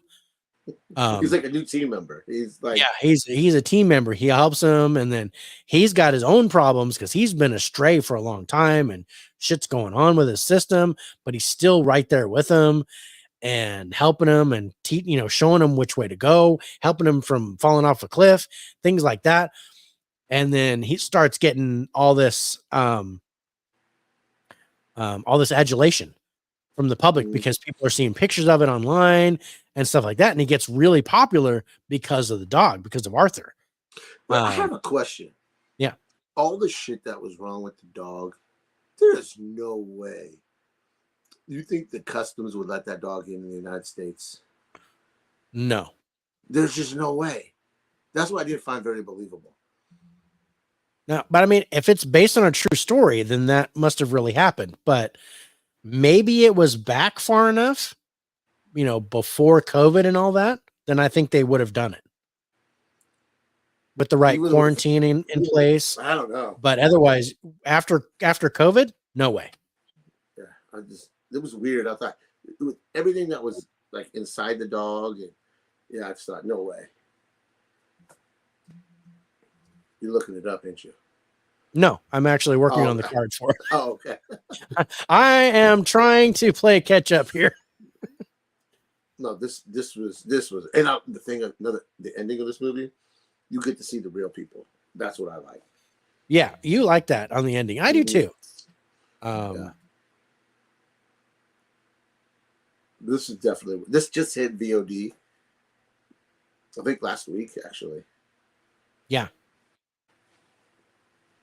You gonna buy this? Yeah. Oh yeah. No, I'll watch this again. I will buy this when it comes out to physical. Probably Blu-ray. I don't think I'm looking for a 4K of it. Yeah, but I don't need it. I don't think it'll get a 4K release actually, but not every movie needs a 4K release. No, not every movie needs one. Like they're putting Anchorman in 4K. Why? Yeah, what's up with that? Yeah. I don't understand. I think it's just a way to jack the price up. It's probably the same transfer from that Blu-ray they have, and they'll just slap the 4K on. I guarantee they probably didn't do nothing new to it. Yeah. Come on. There it is. All right. But yeah, you guys, this is a fun watch. I really enjoyed this. South Park and Team America need a 4K. If they get in 4Ks, I thought they were. I don't care. I don't care. But I did just, Shout Factory's having a sale on their 4Ks. And I did just order Silver Bullet. It was like $17. $17 on 4K. I'm so down for that. Yeah. We just watched that not too long ago, didn't we? Yeah, we just did that for somebody's high five. Yeah. Was it KB's? No, KB's was Christmas movies. I think it might have been Mika and Kira or Mel. But I think Mel's horror movies, they were different. They are. That's why I'm joking. They come out in June. Oh my goodness. I'll take any movie in 4K. Brian, awesome. I love your dedication for that. Yeah, me too. I won't. I think there's some movies like certain comedies and stuff that I do not need a 4K. I'll do Blu-ray, and Blu-ray has more memory left over because the Blu-ray movie doesn't take a lot of space. So you get more special features. You get more, outtakes and deleted scenes and crap like that I really like to watch. 4K is the only reason I collect physical media. That's cool. Understandable. That's cool. I've got tons of 4Ks. I agree to a point. I just think I am just getting now to the point where I don't actively buy DVDs. But up till probably the beginning of this year, I would still buy a DVD, brand new. Yeah. But now I'm like, I'll do Blu-ray or 4K. I don't buy movies at all until they go on sale. Unless it's like Spider-Verse or Halloween. Yeah, you have your stuff where you grab those. But yeah, and I actually say I've gotten better. There's still movies that I buy a day of, but not as many as I used to. And I'm really, halting on the blind buys until we actually get a chance to watch the movie. Mm-hmm. And then I decide whether would I watch it again? Is it worth buying? And that's where I make that decision. So, because 75% of the time we're probably going to watch it. You know what I mean? Yeah.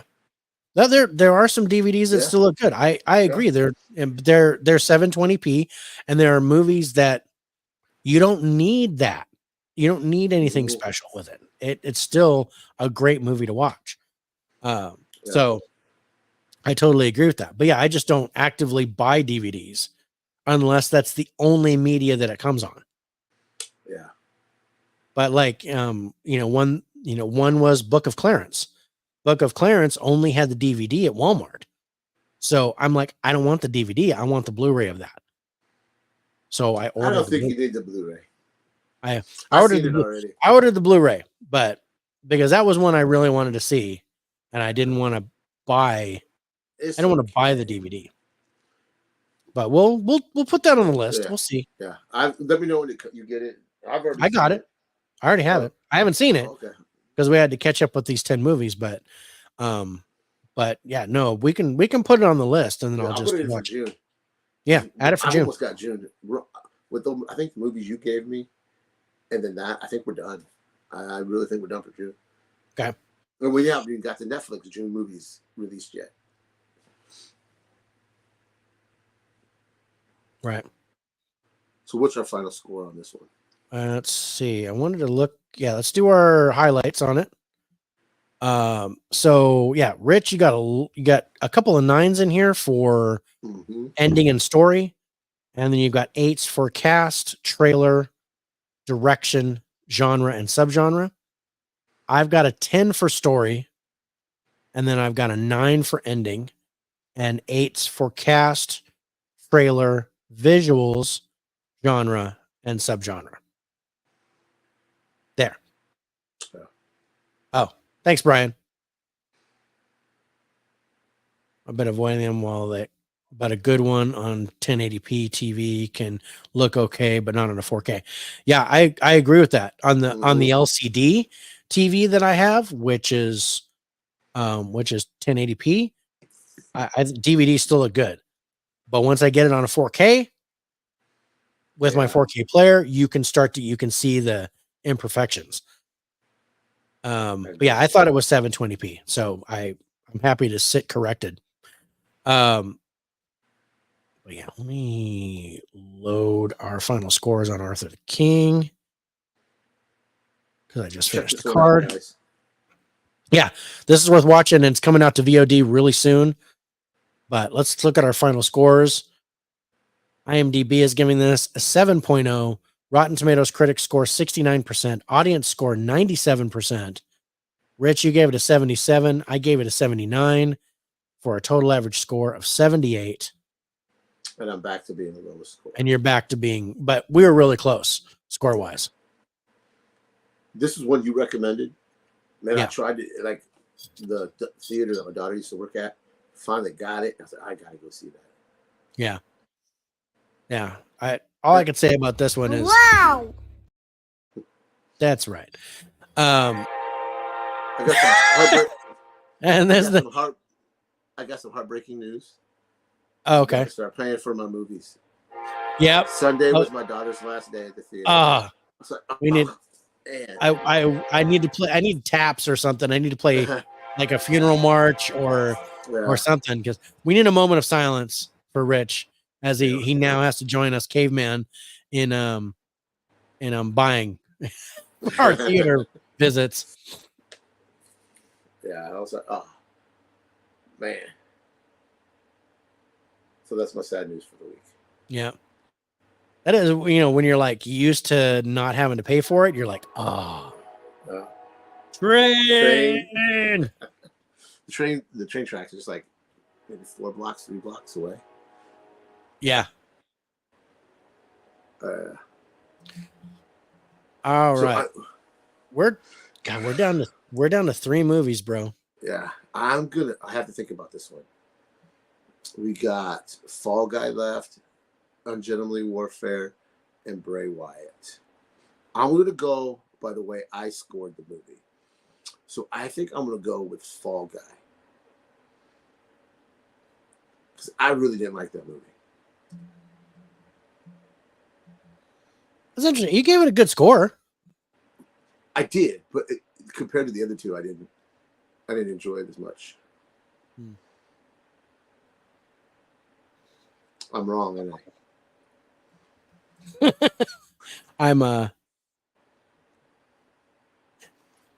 this isn't a dramatic pause. I'm actually doing something. He's looking up midget porn, guys. I'm looking at midget porn. Sorry, went off on a tangent. What was it? Okay.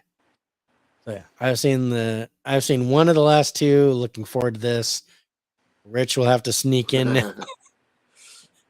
Damn, 3. I still have like a stack of free. I still have a stack of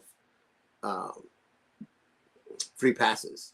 So I'm gonna try to hold on to just use them for select. Yeah, ration those. Use them. Use them only when every other time. Every other time. Yeah. Buy some time. It's basically like when I use the points for my Regal rewards to buy a ticket. I make sure, number one, it's not on a discount night, and then because it's like 18,000 points to buy a ticket with it.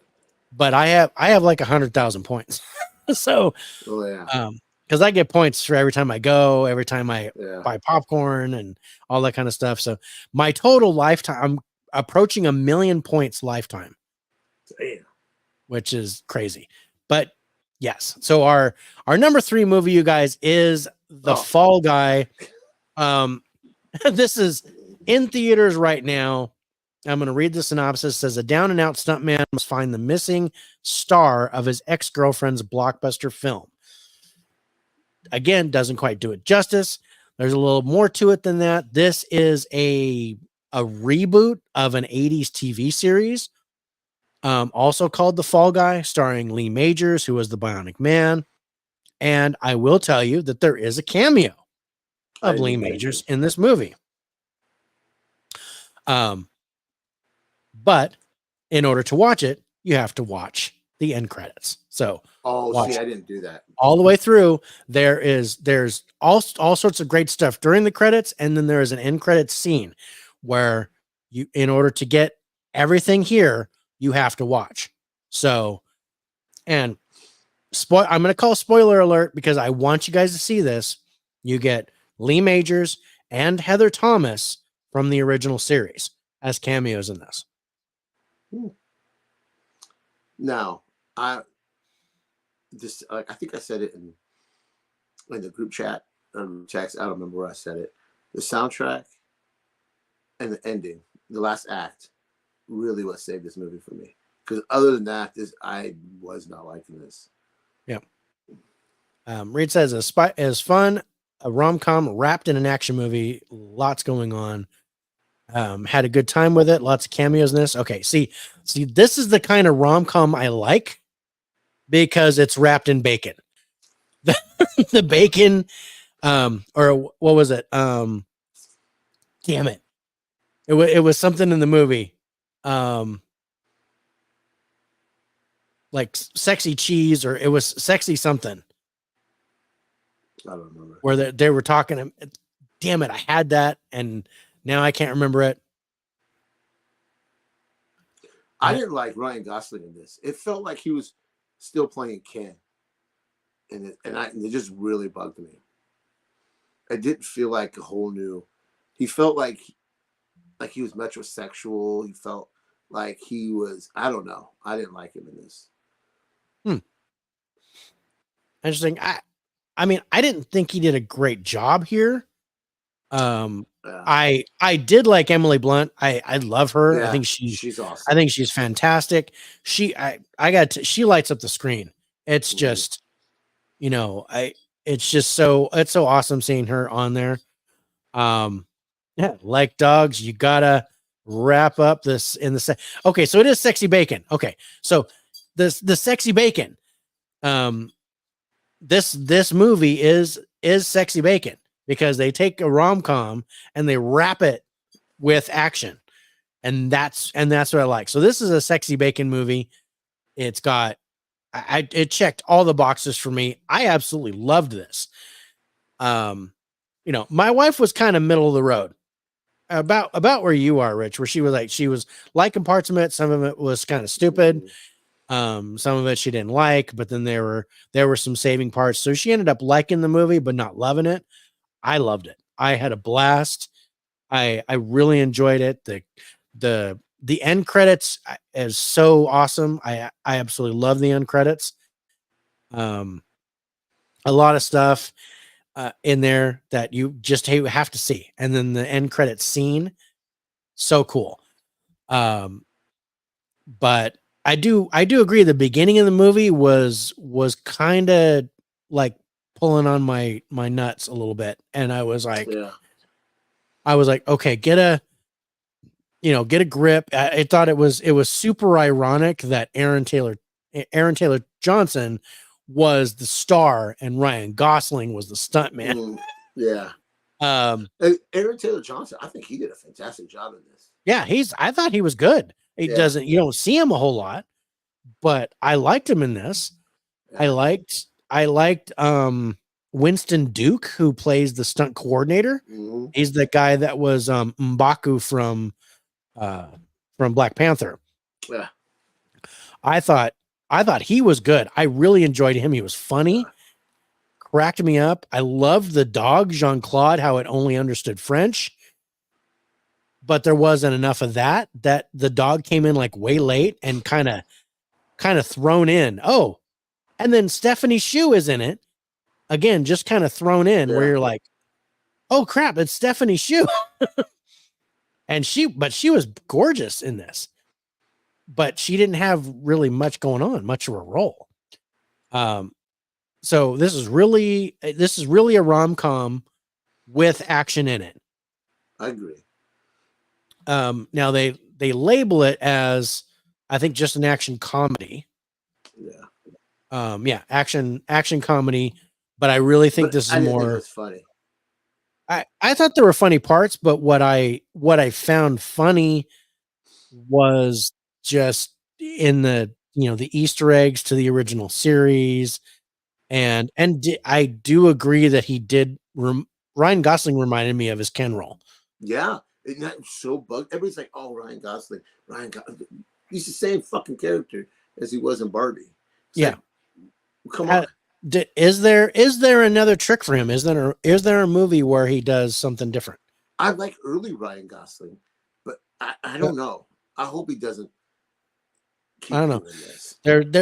There's one movie that I really loved him in, and it's something way off the wall. It's called Lars and the Real Girl. I haven't seen that. And I believe Ryan Gosling is in that. I think that's right. The dialogue on the set when the director is belittling Ryan on the set, dude, I thought that was hilarious. Setting him on fire and throwing him against the wall repeatedly. Right. So good. I thought that was fun. I agree with that. I have to, yeah, Ryan Gosling. Yeah, Lars and the Real Girl is Ryan Gosling and Emily Mortimer, and I really liked him in that. Yeah, that's correct. He is Lars. Thanks. I thought that's my favorite role of him. Otherwise, from what I've seen lately, he seems like a one-trick pony to me. Yeah, I don't get the love for him. You know. But no, there were things I laughed in this, and maybe it's my connection to the original series, but I thought it was funny. I thought Emily Blunt was hilarious. I thought Winston Duke was hilarious. So I enjoyed it. The cast around Ryan Gosling was great. Ryan Gosling was just kind of there. Yeah. And this movie is underperforming. A very well paid one trick pony. Yeah. No. But a lot of movies have underwhelmed in the box office recently. But check this. Just I'm taking one sample because my daughter, her last weekend there, when they opened this movie, she said she had like 10 people, like for this movie. The first 2 opening nights, I think she said 10 one night, 15 the other. But she was almost selling out of that new faith-based movie. The new what movie? Faith-based, like Jesus. I think it's the same studio that did Jesus Revolution. It's their new movie. I forget what it's called, but she said, "Dad, these people were coming in droves to see this movie," and she said the theater was almost selling out, and she wasn't getting like maybe 10, 15 people for a Fall Guy. So I don't know. Yeah, I don't know what that movie was. Oh, Yeah, Unsung Heroes. Yes, Unsung Heroes. That's right, Holland. Once I saw Holland prep, then I was like, that's right. Yeah. I am not interested in seeing that movie. I'll see it when it comes to I'll see it when it comes to streaming or something, and we'll put it on the list. But yeah, I didn't want to. We were not going to theater. I wasn't interested in seeing it. Yeah, that was like, but yeah, it looks like it would do better than this. But this was the one I wanted. This was the anticipation. This was one of my most anticipated movies of the year. Was the Fall Guy. Probably like number 5. I don't think this was in my top 10. I think this was number 5 on my list. But yeah, I enjoyed it. I thought it could have been better, but I liked what I got. I enjoyed it a lot. Not my highest scored movie this week. Yeah. But right up there. Definitely top 3, which makes sense because it's third. I only know because Huck did the box office review and none of us knew what the movie was. How did it do this weekend? Where was it at, Holland? I'd be interested to know. But I will say Fall Guy is $130 million budget, has made $69.5 million so far. Yeah. I think they said they thought it was going to open like around to 80 to 90. What do you think of the whole AI frame Ryan for murder plot line? Oh, the deep fake thing? Yeah. Yeah. I mean, it was okay. Yeah. I liked there was a twist in there that I liked, with who was involved. And then a lot of things made sense at the beginning. I'm like, why is he being called? Why did this why is this happening? You're like, why? Yeah. Yeah. Because I'm like, because they say that, one person wanted him there and it turns out that wasn't true. And then I was like, okay, so then why is he there? Why is this happening? And then the answer comes later and I'm like, oh, okay. Yeah. I think it was number 2, but it was low for everything. Yeah. So I mean, it's like Unsung Hero and then Fall Guy.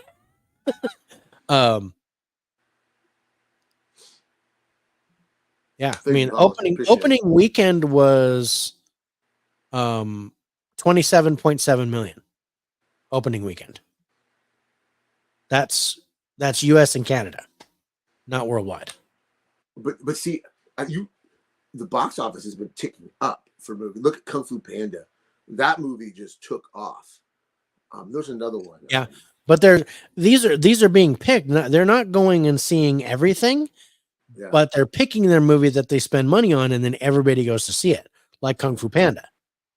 Yeah, I think that made over 500 million. Yeah, I think it's over $500 million. I haven't checked in a long time, but Neither have I. it's way up there. But Look then at there are other movies that Godzilla we were like, Kong. oh man, this is fantastic. And I'm gonna say like this one behind me that hasn't gotten a lot of love either. Did you know that was only released in the U.S. and Canada? It wasn't released in Europe. Makes no fucking sense. I don't understand why, except for the fact that they're Amazon. yeah. Oh, It only released it. You would think this is fucking. It's about their people, and it has Winston Churchill in it. you're only at 2 hours into the show. I was coming in to catch replay, but got some live action. See, you get some live action love. We're doing 10 movies. Yeah, we're dude. doing 10 movies today. We're doing 10 movies, Evan. So the fact that well, we're thank you for being here, Evan. Yeah, appreciate you coming in. Unsung Hero was 6 million, ended up being 13.2 million at the box office. Yeah. They're only halfway done. Oh no, we only got 2 more left after We this. only got 2 more left, man. Let's go to our highlights on the Fall Guy. Coming in third place, you guys. Our 10s are exactly the same. We both gave 10s for cast. We both gave 10s for visuals. We both gave 10s for sound, and we both gave 10s for genre. Yeah. Here's where we're different. I got Other than that, your highest score is a 7. You gave 7s for acting and ending, and then 6s for story, direction, and subgenre. I went 9 for ending because of the end credit scene and stuff which you missed. I think that might have brought your score up a little bit. And then I gave an 8 to the trailer because I've wanted to see it. 7s to acting, direction, and subgenre. So yeah, Unsung Heroes Lionsgate movie, by the way. Oh, okay. I see. I didn't know that. Thank you so much. And what's up, Mega Mike? So, Mega Mike just got done with us live, coming over and checking us out. Oh, Nate was on that tonight, I think, too, wasn't he? I thought he was. Was he? I can't remember anymore. I'm so lost. Maybe it was last weekend. Yeah, I don't know. Last week. But yeah, Mega Mike was doing his live. We are at our top 3 right now. Mega Mike says Fall Guys were fun. Why do you think many didn't watch it? Yeah, Nate the Great was on. Yeah, so yeah, we were talking. I knew it. Yeah, I don't know what I mean. Like I said, there's some movies where I'm like, this is fantastic, but nobody wants to go see it. And I think a lot of that, there's not many people who remember the original series that this is based off of. And I don't think they need to. I don't think they need to. This is not something that you need that original series to appreciate this. The word of mouth isn't great for this movie. Yeah. Because everybody's not like, oh, you got to go see Fall Guy. When you hear, Fall Guy was okay. Yeah. You know, it's not like you have to go see Fall Guy. Yeah. But I liked it. I say go see Fall Guy. I say go see Fall Guy. I say wait for it to hit streaming. Yeah. I'd be okay either way, but I enjoyed it on the big screen. But I am saying go all the way through the credits. Make sure you watch everything. So if that means you watch it on streaming, then watch it on streaming. Yeah, I didn't see through because I didn't care. I mean, I didn't care about the characters. So I was like, I'm out. As soon as I saw the credits, I was out. Yeah. But that's just me. Remember, all film is subjective. I think I still have that banner. Yep. There we go. All films are subjective. And that's why we both score this, so we can come up with an average. Because there are things that he likes that I don't, and vice versa. There are things that we score differently, even though we feel the same way about it. And that's why taking our average score is what kind of drives the show. Even with guests, like when we had 5 people on the show, we took the average of all 5 of us. And whenever we do by the numbers and we have guests, that's what we do. You are all faces for radio. And that average comes from everybody. And they fuck up my movie. That's what they do. They fuck up my movie. I think the trailer gave too much away for me making a home viewing. The trailer didn't make me want to see it at all. Yeah. I mean, think that the trailer made me want to see it. I think they did give more away than I wanted. But there was still some stuff in there that wasn't in the trailer that I enjoyed. But yeah, I was a huge fan of the original series, and am actually, in a long line, I'm actually related to Lee Majors in some way, like it's some kind of cousin or something, like third cousin, whatever. But it was on my family tree, and I'm like, is that the Lee Majors? And he's yeah, and I'm like, okay, great, I'm related to the Bionic Man. That's awesome. uh, So seeing him, and I was like, he has to be in this movie. I want a cameo of him, and I got it. And I didn't expect to see Heather Thomas, so that was a surprise.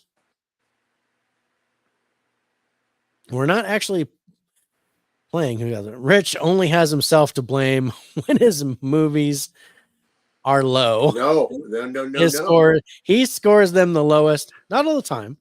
No, okay. Flashback to a couple weeks ago, Zone of Interest. I loved that movie, and everybody fucked that up for Rich. I gave it a 75. What did I give it? Like an 80, 85? You gave it like an 80, I think 82 or something. Actually, I've got it on my spreadsheet. But Zone of Interest, yeah, you gave it an 88. Yeah. And I gave it a 75. But then, yeah, Rob was a 40. He totally he tanked that. But Evan, this week mine all been low this week. It's all been low, except for the romantic the romance movie. Except for that one. That's the only one where he has a higher score than me. Yeah, I think I gave it an 80, didn't I? An 80. Yeah, you gave it an 80. Yeah. I love that movie. We can go back to that. Yeah, you gave it an 80. I gave it a 72. Yeah. It's a good movie, Evan. Watch it. Yeah. Speaking of which, speaking of 80s, let's get to the final scores on Fall Guy. You guys coming in third place this week. That's a great top three, I think. IMDb is giving this a 7.3. Rotten Tomatoes critic score 82%. Audience score 87%. Rich gave it a 76. I gave it an 84 for a total average score of 80. Yeah.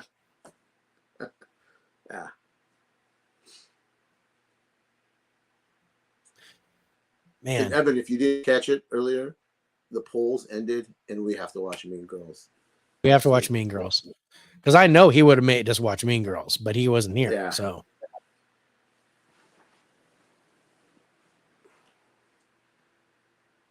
All right, we got two left. Ungentlemanly Warfare. The missionary, ungentlemanly warfare. The missionary of the doggy style cowgirls. That's my number 2. That's my, speaking of number 2,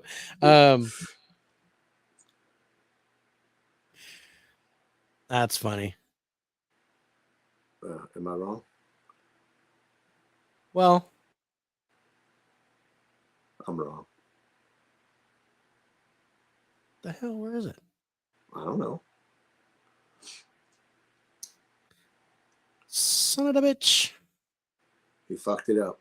I put it on there and it disappears. Our number 2 movie, and you're gonna kick me in the dick again. Bray Wyatt, Becoming Immortal, is number 2. This hit me in the feels. I was crying. Bro, this was fucking fantastic. That's a really good documentary. Yeah. WWE does such a great job with the docs. And narrated by The Undertaker. Oh, fantastic. Now, as soon as I heard his voice, I was like, hey, that's Mark. Yeah, I knew. And I met Mark. I've never met Bray Wyatt, but I met Mark, Undertaker, and really nice guy. And it was kind of cool to have him narrate here. This was really good. I loved Bray Wyatt when he was Husky Harris, because I'm a big NXT guy. I loved him as Husky Harris. And then when he came as the Wyatt family, oh my gosh. at that time, that was new, that was fresh, and he just exploded. But then the Fiend, if you weren't digging the Fiend, there was something wrong with you, man. That character was amazing. Did you watch any wrestling at the time with the Wyatts and the Fiend and the Playhouse stuff? Very little. Very. Oh, man. It was a time like COVID and stuff where I was not watching that. So the stuff I knew about the Fiend was in watching Alexa Bliss, because the Fiend had already dropped and was getting ready to come back. So, and I knew the Fiend was Bray Wyatt. I knew I watched Bray Wyatt, and I got to admit I love the storyline. I was like, finally something that can kind of take the place of the Undertaker's persona. I was not a fan of Bray Wyatt. Oh, man. But I appreciated what he did. And I had no idea about Husky Harris or whatever the hell his name was. I was not watching NXT.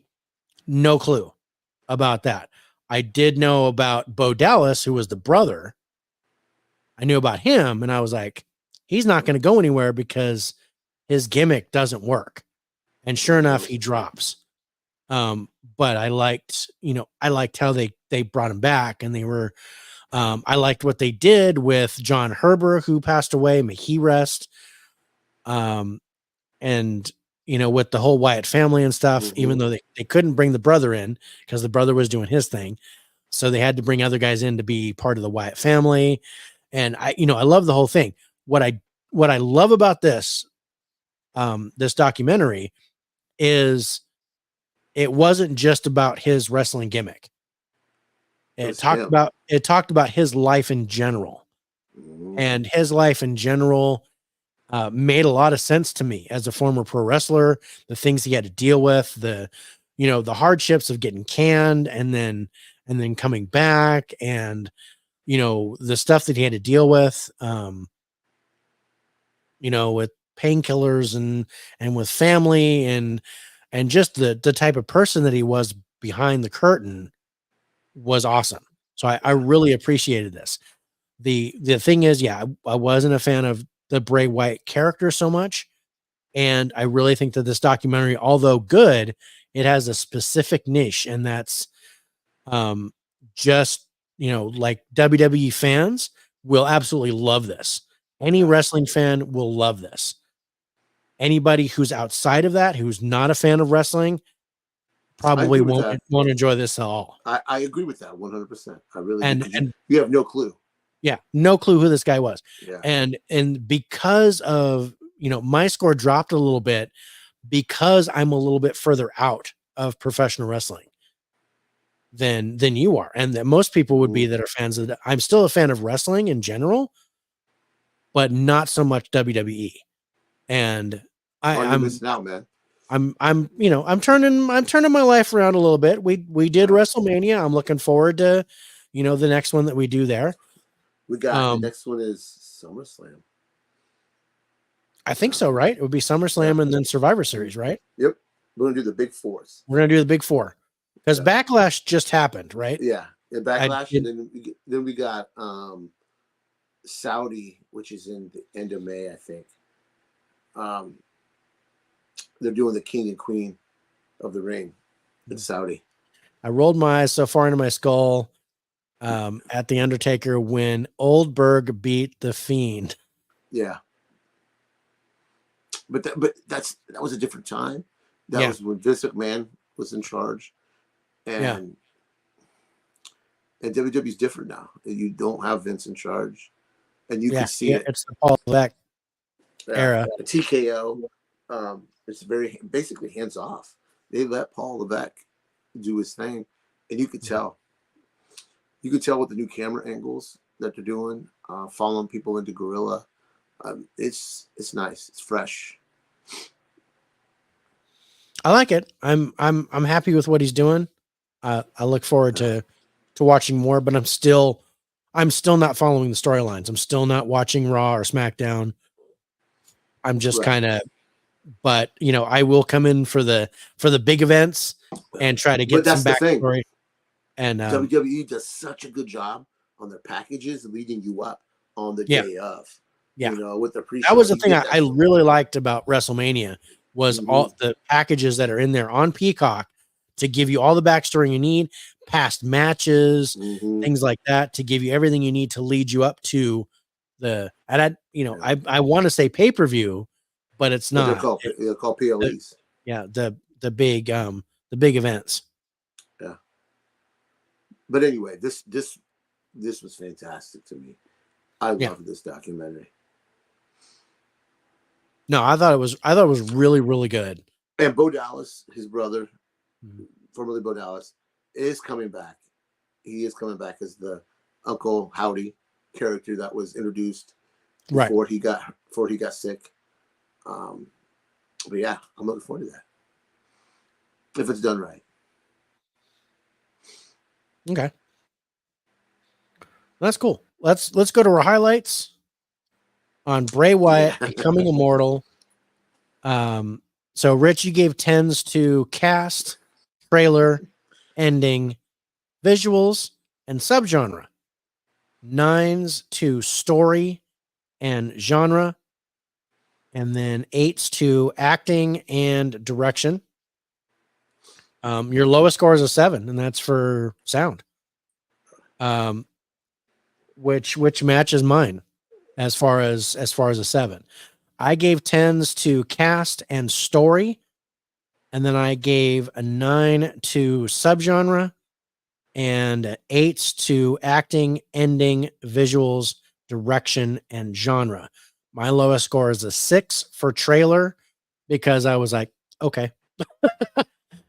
I was interested, but not completely, because I was like, Bray Wyatt, cool. But there's some uniqueness to his story that is different from other wrestlers. Mhm. And that made this documentary worth seeing for me. Because if this was just going to be the standard blah, blah, blah, having a heart attack or, OD on painkillers or whatever, and it wasn't. Yeah. This was, and I was like, this guy really didn't have much of, not the wrestling career that The Undertaker had, but for the time that he had a monumental run His as Bray Wyatt entrances, and The Fiend. Man, like I went to a Raw in Des Moines when he was there in the Wyatt. I'll tell you what, when those lights go off and you hear the music and everybody pulls their phone out, it's fucking magical. You're like, holy shit. He had a presence that seemed like that was an accident. Like that just started happening. Yeah. When he came out, it was just, he had a spotlight at first and he had the little, what's that called? Gas lamp, whatever the fuck they're called. The lantern or whatever that is. Yeah, lantern, yeah. That's what he originally started with, and that was it. The light would follow them. But then people started pulling out their phones, and then, wow, it became its own thing. Yeah, and he like called it his fireflies and stuff. Yeah. He worked with that. Once he saw that, he was able to exploit that and use it. But then when when the fans no longer appreciate what you're doing, then it becomes really hard. It's funny. I listened to him on a podcast before he passed away, where he got inspiration for Bray Wyatt. He said he pulled a lot of the inspiration for Bray Wyatt from Kevin Smith's Red State, the preacher in Red State. I was like, oh, that's kind of cool. How he used film, because that's another form of entertainment, just like wrestling. And he was able to take some of that, apply it to his on-screen character.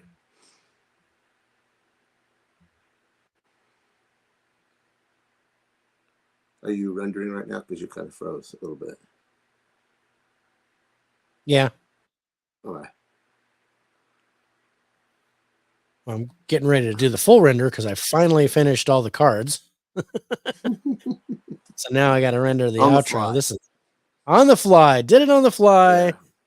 maybe not the best thing in the world, but you know what? I think it It's turned out okay. pretty darn good. Yeah. Save it. Guys, if you guys have Peacock and you're a wrestling fan, definitely check this out. Because you'll see this character is very unique. It's gonna little slow for me. I'm rendering right now. So I liked it. I thought it was a great documentary.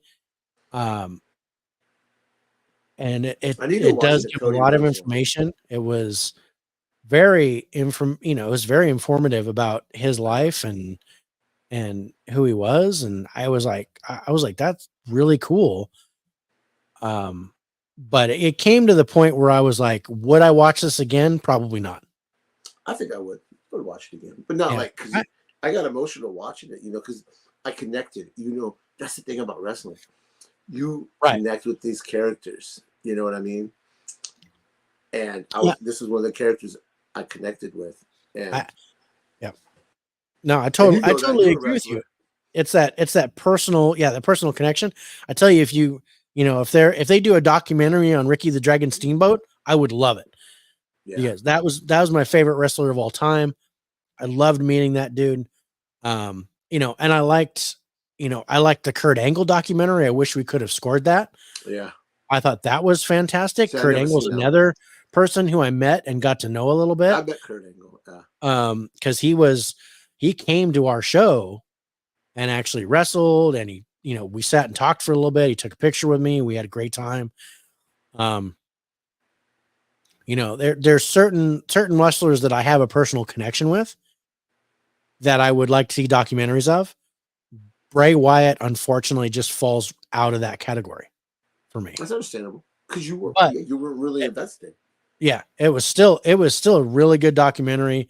WWE did it right. It's a great thing. And if you guys are interested, it's on Peacock. Of course, anything WWE is on Peacock. But yeah, I definitely think this was worth a watch. Yes, Del, we're still on. We started a half an hour later than we normally do, and we've got 10 movies.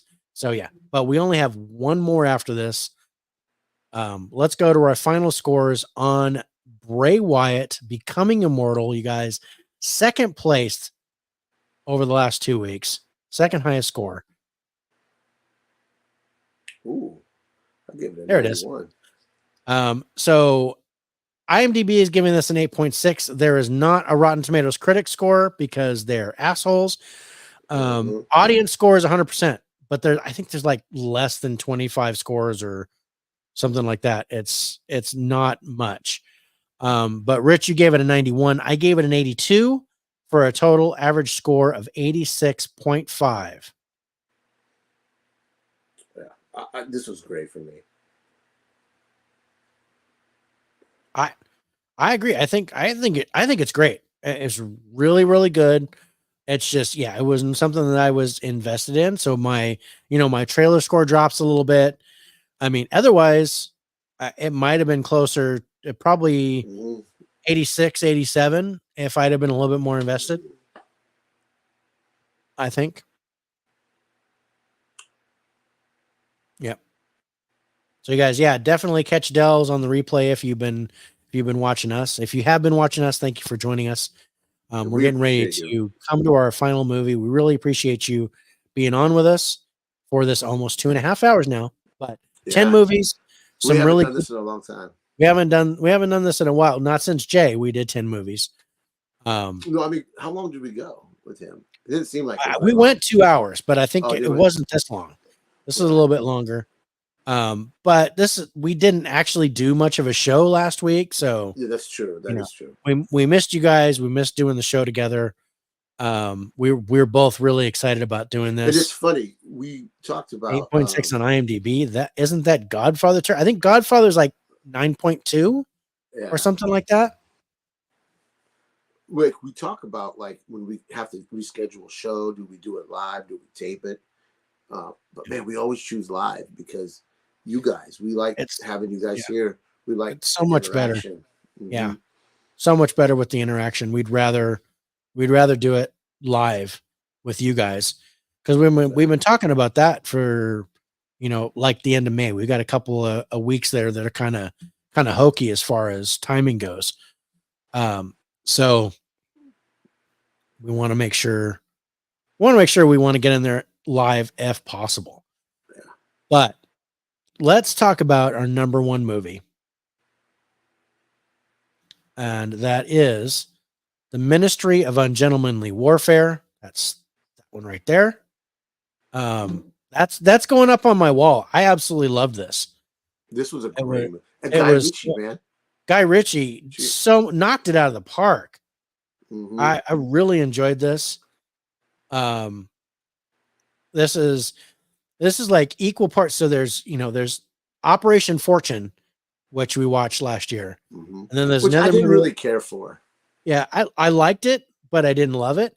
And then there's Man from U.N.C.L.E., which was another Guy Ritchie film that was closer to the war and things were happening, more Cold War than World War II.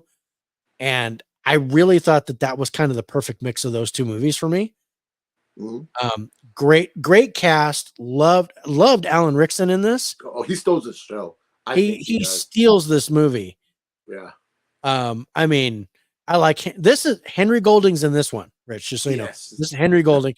Henry Golding did a great. I was like, that's Henry Golding, and we, Yeah. my wife and I were talking about it. I love the girl in this. I thought she was fantastic.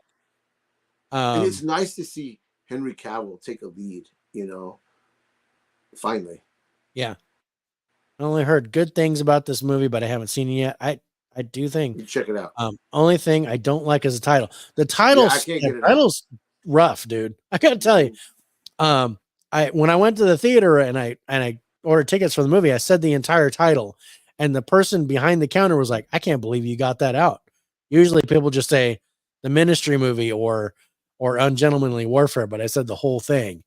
And I'm like, I practiced that because I know I got to do it for the show. So I practiced I that. ain't gonna be able to spit it out. Nobody can say it. I know, right? Same on both counts, right? Yeah. So yeah, the Ministry of Ungentlemanly Warfare. See, yeah, that's the only thing I don't like is the title. Yeah, like they're trying to be the League of Extraordinary Gentlemen, only but with. This was better. But this was better.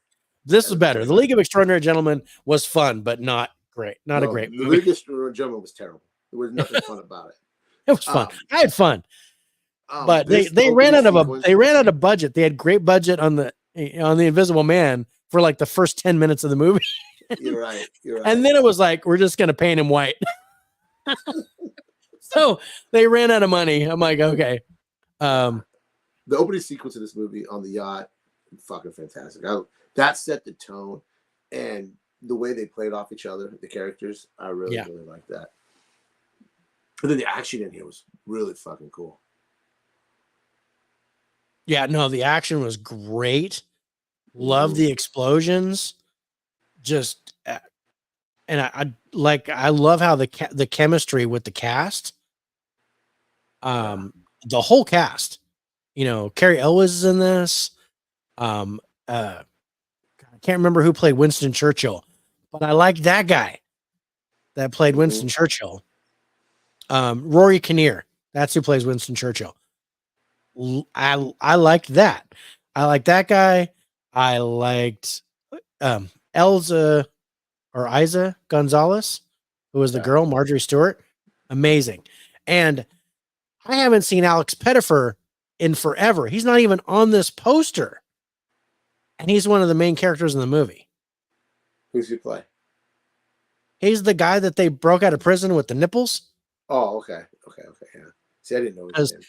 He was kind of blackballed. Because he was doing great. He had I Am Number 4 and Beastly. He had a bunch of, the first Magic Mike.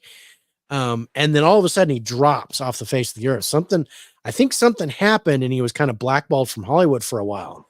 And then they bring him back for this movie. And I liked him in this. Yeah. It got 007 guy in here. The guy that Ian Fleming, the guy who plays Ian Fleming. It was funny. Henry Cavill was up for the role. 007, so that's kind of funny. Yeah. I thought that was kind of cool. Yeah. You know, and they even noted that, you know, because again, they show part of the true story Mhm. at the end. They even noted that Ian Fleming was the guy who wrote James Bond, and Mhm. that Henry Cavill's character was his basis for the James Bond character. And he was and runner up to Daniel Craig to get 007. yeah, I think if he'd have gotten it then, he would have been in. And he would have done a whole bunch of movies. Mhm. I But like Henry Cavill. I'm a Henry Cavill fan. I like him. Yeah. I hated to see him leave Man of Steel and not be Superman Me too. anymore. Me I'm too. not sure how I feel about the new guy. He looks great in the new suit. The And picture the still that I saw was like, okay, that it I looks like fine. the vibe. He's in that movie we're watching for next week or 2 weeks, Greatest Hits. He's the main lead in that. Okay. The male lead, and he does pretty good in that. Okay. All right. Well, yeah, I'm looking forward to checking that out. And because Greatest Hits was, I think that was I brought that up. Yeah. That was my pick. It's funny because Okay. it's a romance movie, but there's time travel. So Yeah. I really liked that movie, man. I'm glad. I'm looking forward to seeing it because I was like, Yeah. okay, I'm interested. It's something that maybe I'll like, and I think Rich will definitely like because he's a fan of love. I'm a fan of time travel. So well, I love love, but I just don't want to watch movies about it. I do. But yeah, guys, this is a good movie. This is good. This is fun. I really enjoyed seeing this in the theater. And again, this one, not a whole lot of love in the box office for it. Yeah, because there was hardly any promotion. What is it with Guy Ritchie movies that just they don't promote? I mean, look at Covenant, and then this. God, and Covenant was fantastic. Gotta love Covenant. Mm-hmm. So it had a budget of $60 million, which is low for what I expected. Yeah. And has only made 20.1 million. So because it's not going to Oh no, because it's only got released in the United States and Canada. That's it. There's no it says European release. There's something outside US and Canada because there's like because there's like 1.4 million. I don't know if it's Australia or something. Yeah. They didn't get a wide release. It did not get a wide release, and I'm like, see, Brian's a time travel fan too. It's awesome. Yeah, let's go to our highlights on the Ministry of Ungentlemanly Warfare coming in first place. Did it again. No errors. I'm so proud of myself. So Rich, you gave 10s to the cast, ending, story, and genre. I see a 9 for sound, and then 8s for acting, trailer, visuals, direction, and subgenre. I gave 10s for cast and visuals, and genre. And then I gave 9s to trailer, ending, and subgenre. 8s to story, direction, and sound. I actually have the lowest score of the two of us. I have a 7 for acting. But yeah, the title is too long to translate. Yeah. I'm not surprised it isn't making money. No one I know in real life has ever heard of this movie. Well, now there's 2. Marketing. Yeah. He said real life. We're not real. Oh, we're not real. We're AI. You guys didn't know that. I don't know why they would make this face AI. Give us something. Make me look like Henry Cavill. Make me look like a handsome Mexican or something. Yeah. If you could put Ryan Gosling's face on anybody, can you do that with me? I'll take Ryan Gosling's face. I haven't seen any TV ads on the only ads I saw were in the theater. Yeah. That was the only time I saw trailers for it. Yeah. So yeah, it really was bad marketing. There was no buzz about it. I was like giving more buzz verbally to people, dude. Ungentlemanly Warfare. Go, yeah. I was like, but people were like, that sounds like a crappy title. Yeah. Yeah. But no, when I saw the poster at the theater, I'm like, I'm seeing this. That's not even wasting time. But let's go to our final scores on The Ministry of Ungentlemanly Warfare. 4 times. Coming in first place, you guys. Bam. IMDb is giving this a 7.3. Rotten Tomatoes critic score 71. Audience score 93. Rich, you gave it an 89. I gave it an 88 for a total average score of 88.5. Yeah, it's a great score for a great movie. That is a great movie. And a great poster. I love this poster. It's just like poster. It's a good poster. All right.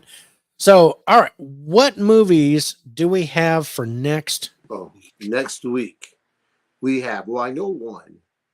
Mean Girls. Mean Girls. We for got you mean people. We got Kingdom of the Planet of the Apes. Right. We got Tarot. Is that how you say it? Tarot, yes. Yeah. Okay. We got Low Lives, which is on Tubi. That's a Tubi original, you guys. So our first Tubi original is coming, much to Nate's chagrin. He was like, I'm out. Then we got Late Night with the Devil, which is on Shudder right now. Mm-hmm. Then we got Wages of Fear on Netflix. Those are our 6 movies for next week. 6 movies for next week, you guys. I'm looking forward to it. That's going to be awesome. This is a great show. Yeah, I want to thank you guys. And the amount of movies was just awesome. That's right. It was an awesome pack of movies. Love it. And remember, Rich is doing a musical. Must watch YouTube.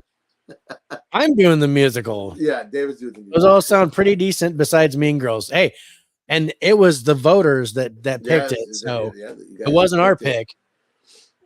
And remember, if it was my pick, it would have been like Lights Out. I think would have been my pick. Yeah. Or that or On Fire, whatever it was. That or On Fire. On Fire we've been looking at for a while. We just never put it on. And then Lights Out, I found and I'm like, I watched this trailer. It looked pretty good. Yeah. That's what David did. Hey, this looks interesting. You going to do an all musical by the numbers? No. David would never go for that. No. I'm still worried about someone coming on for a high five and doing an all musical high five just to mess with me. I want someone to do that. Just to mess with me. Yeah. Ooh, excuse me. All right. This has been an amazing show. Oh, don't forget. Yeah, Sunday, Geeks and Flicks. We're going to be on there 6 p.m. Pacific, 9 p.m. Eastern for top 5 watchable crap. I still can't do it right. Yeah, that's it. That guy. Yeah. Oh, I did it right. That guy. Yeah, there you go. Yeah. Just think of the opposite way. If you're, I still can't figure it out. We're gonna be on there talking about shitty movies we like. Yep. And they picked us for that category. We couldn't think of anyone else but you for watchable crap movies. And that was literally the text. It was literally the thing. You were the only ones we could think of to actually be on the show. So watchable crap. We each got to pick 5 movies. Yeah.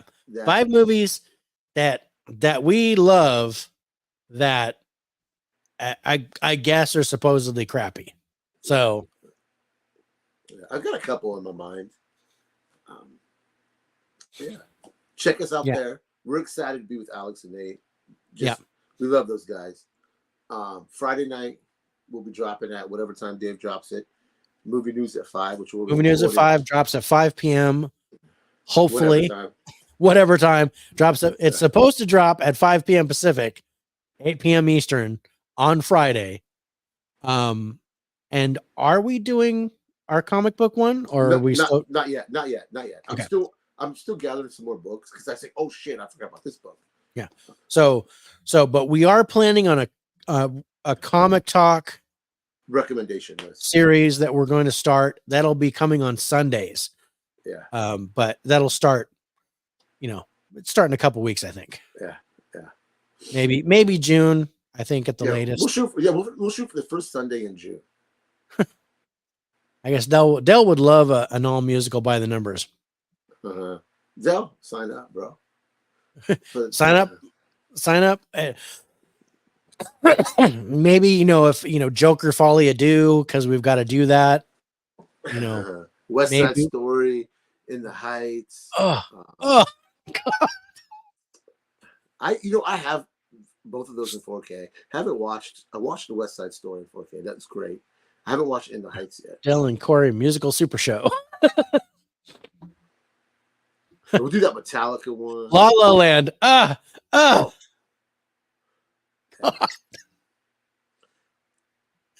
Give me one of the ones that I like. Maybe. Probably not. He's gonna love Mean Girls. Watch, guys. He's gonna love Mean Girls. I didn't like the first one. And then you're gonna throw music in it. You're gonna throw. Yeah. How about let's wrap I this up? actually meant a crappy movie show, but that's definitely two musicals. Okay. Oh, Crappy movie. Okay. So watchable crap. Okay, cool. So yeah, tune in on Sunday on Geeks and Flicks, yeah. and we'll do watchable crap. It could work either way. Yep. I just don't think it's watchable crap. I would veto blah blah bland. Yes. I've never seen it. God, I would. So maybe a high five, or oh god, a top 10 musical that would just kill me. Oh, I would love it. It would just kill me. But I would at least pick some of the ones that I like so that I can get something out of it. Yes. No. Give me at least one pick. No. Yes. Not fair. Sound of Music. Hurting me. Oh God. No. Okay, we're gonna go. Thank you guys for watching. We'll see you next time. But no, this has been a great show. Thank you guys for watching. Yeah. We appreciate you guys. Yeah, we appreciate you. Take care. God bless. Watch movies. Have fun. We'll see you next time on the Faces for Radio podcast. Bye, everybody.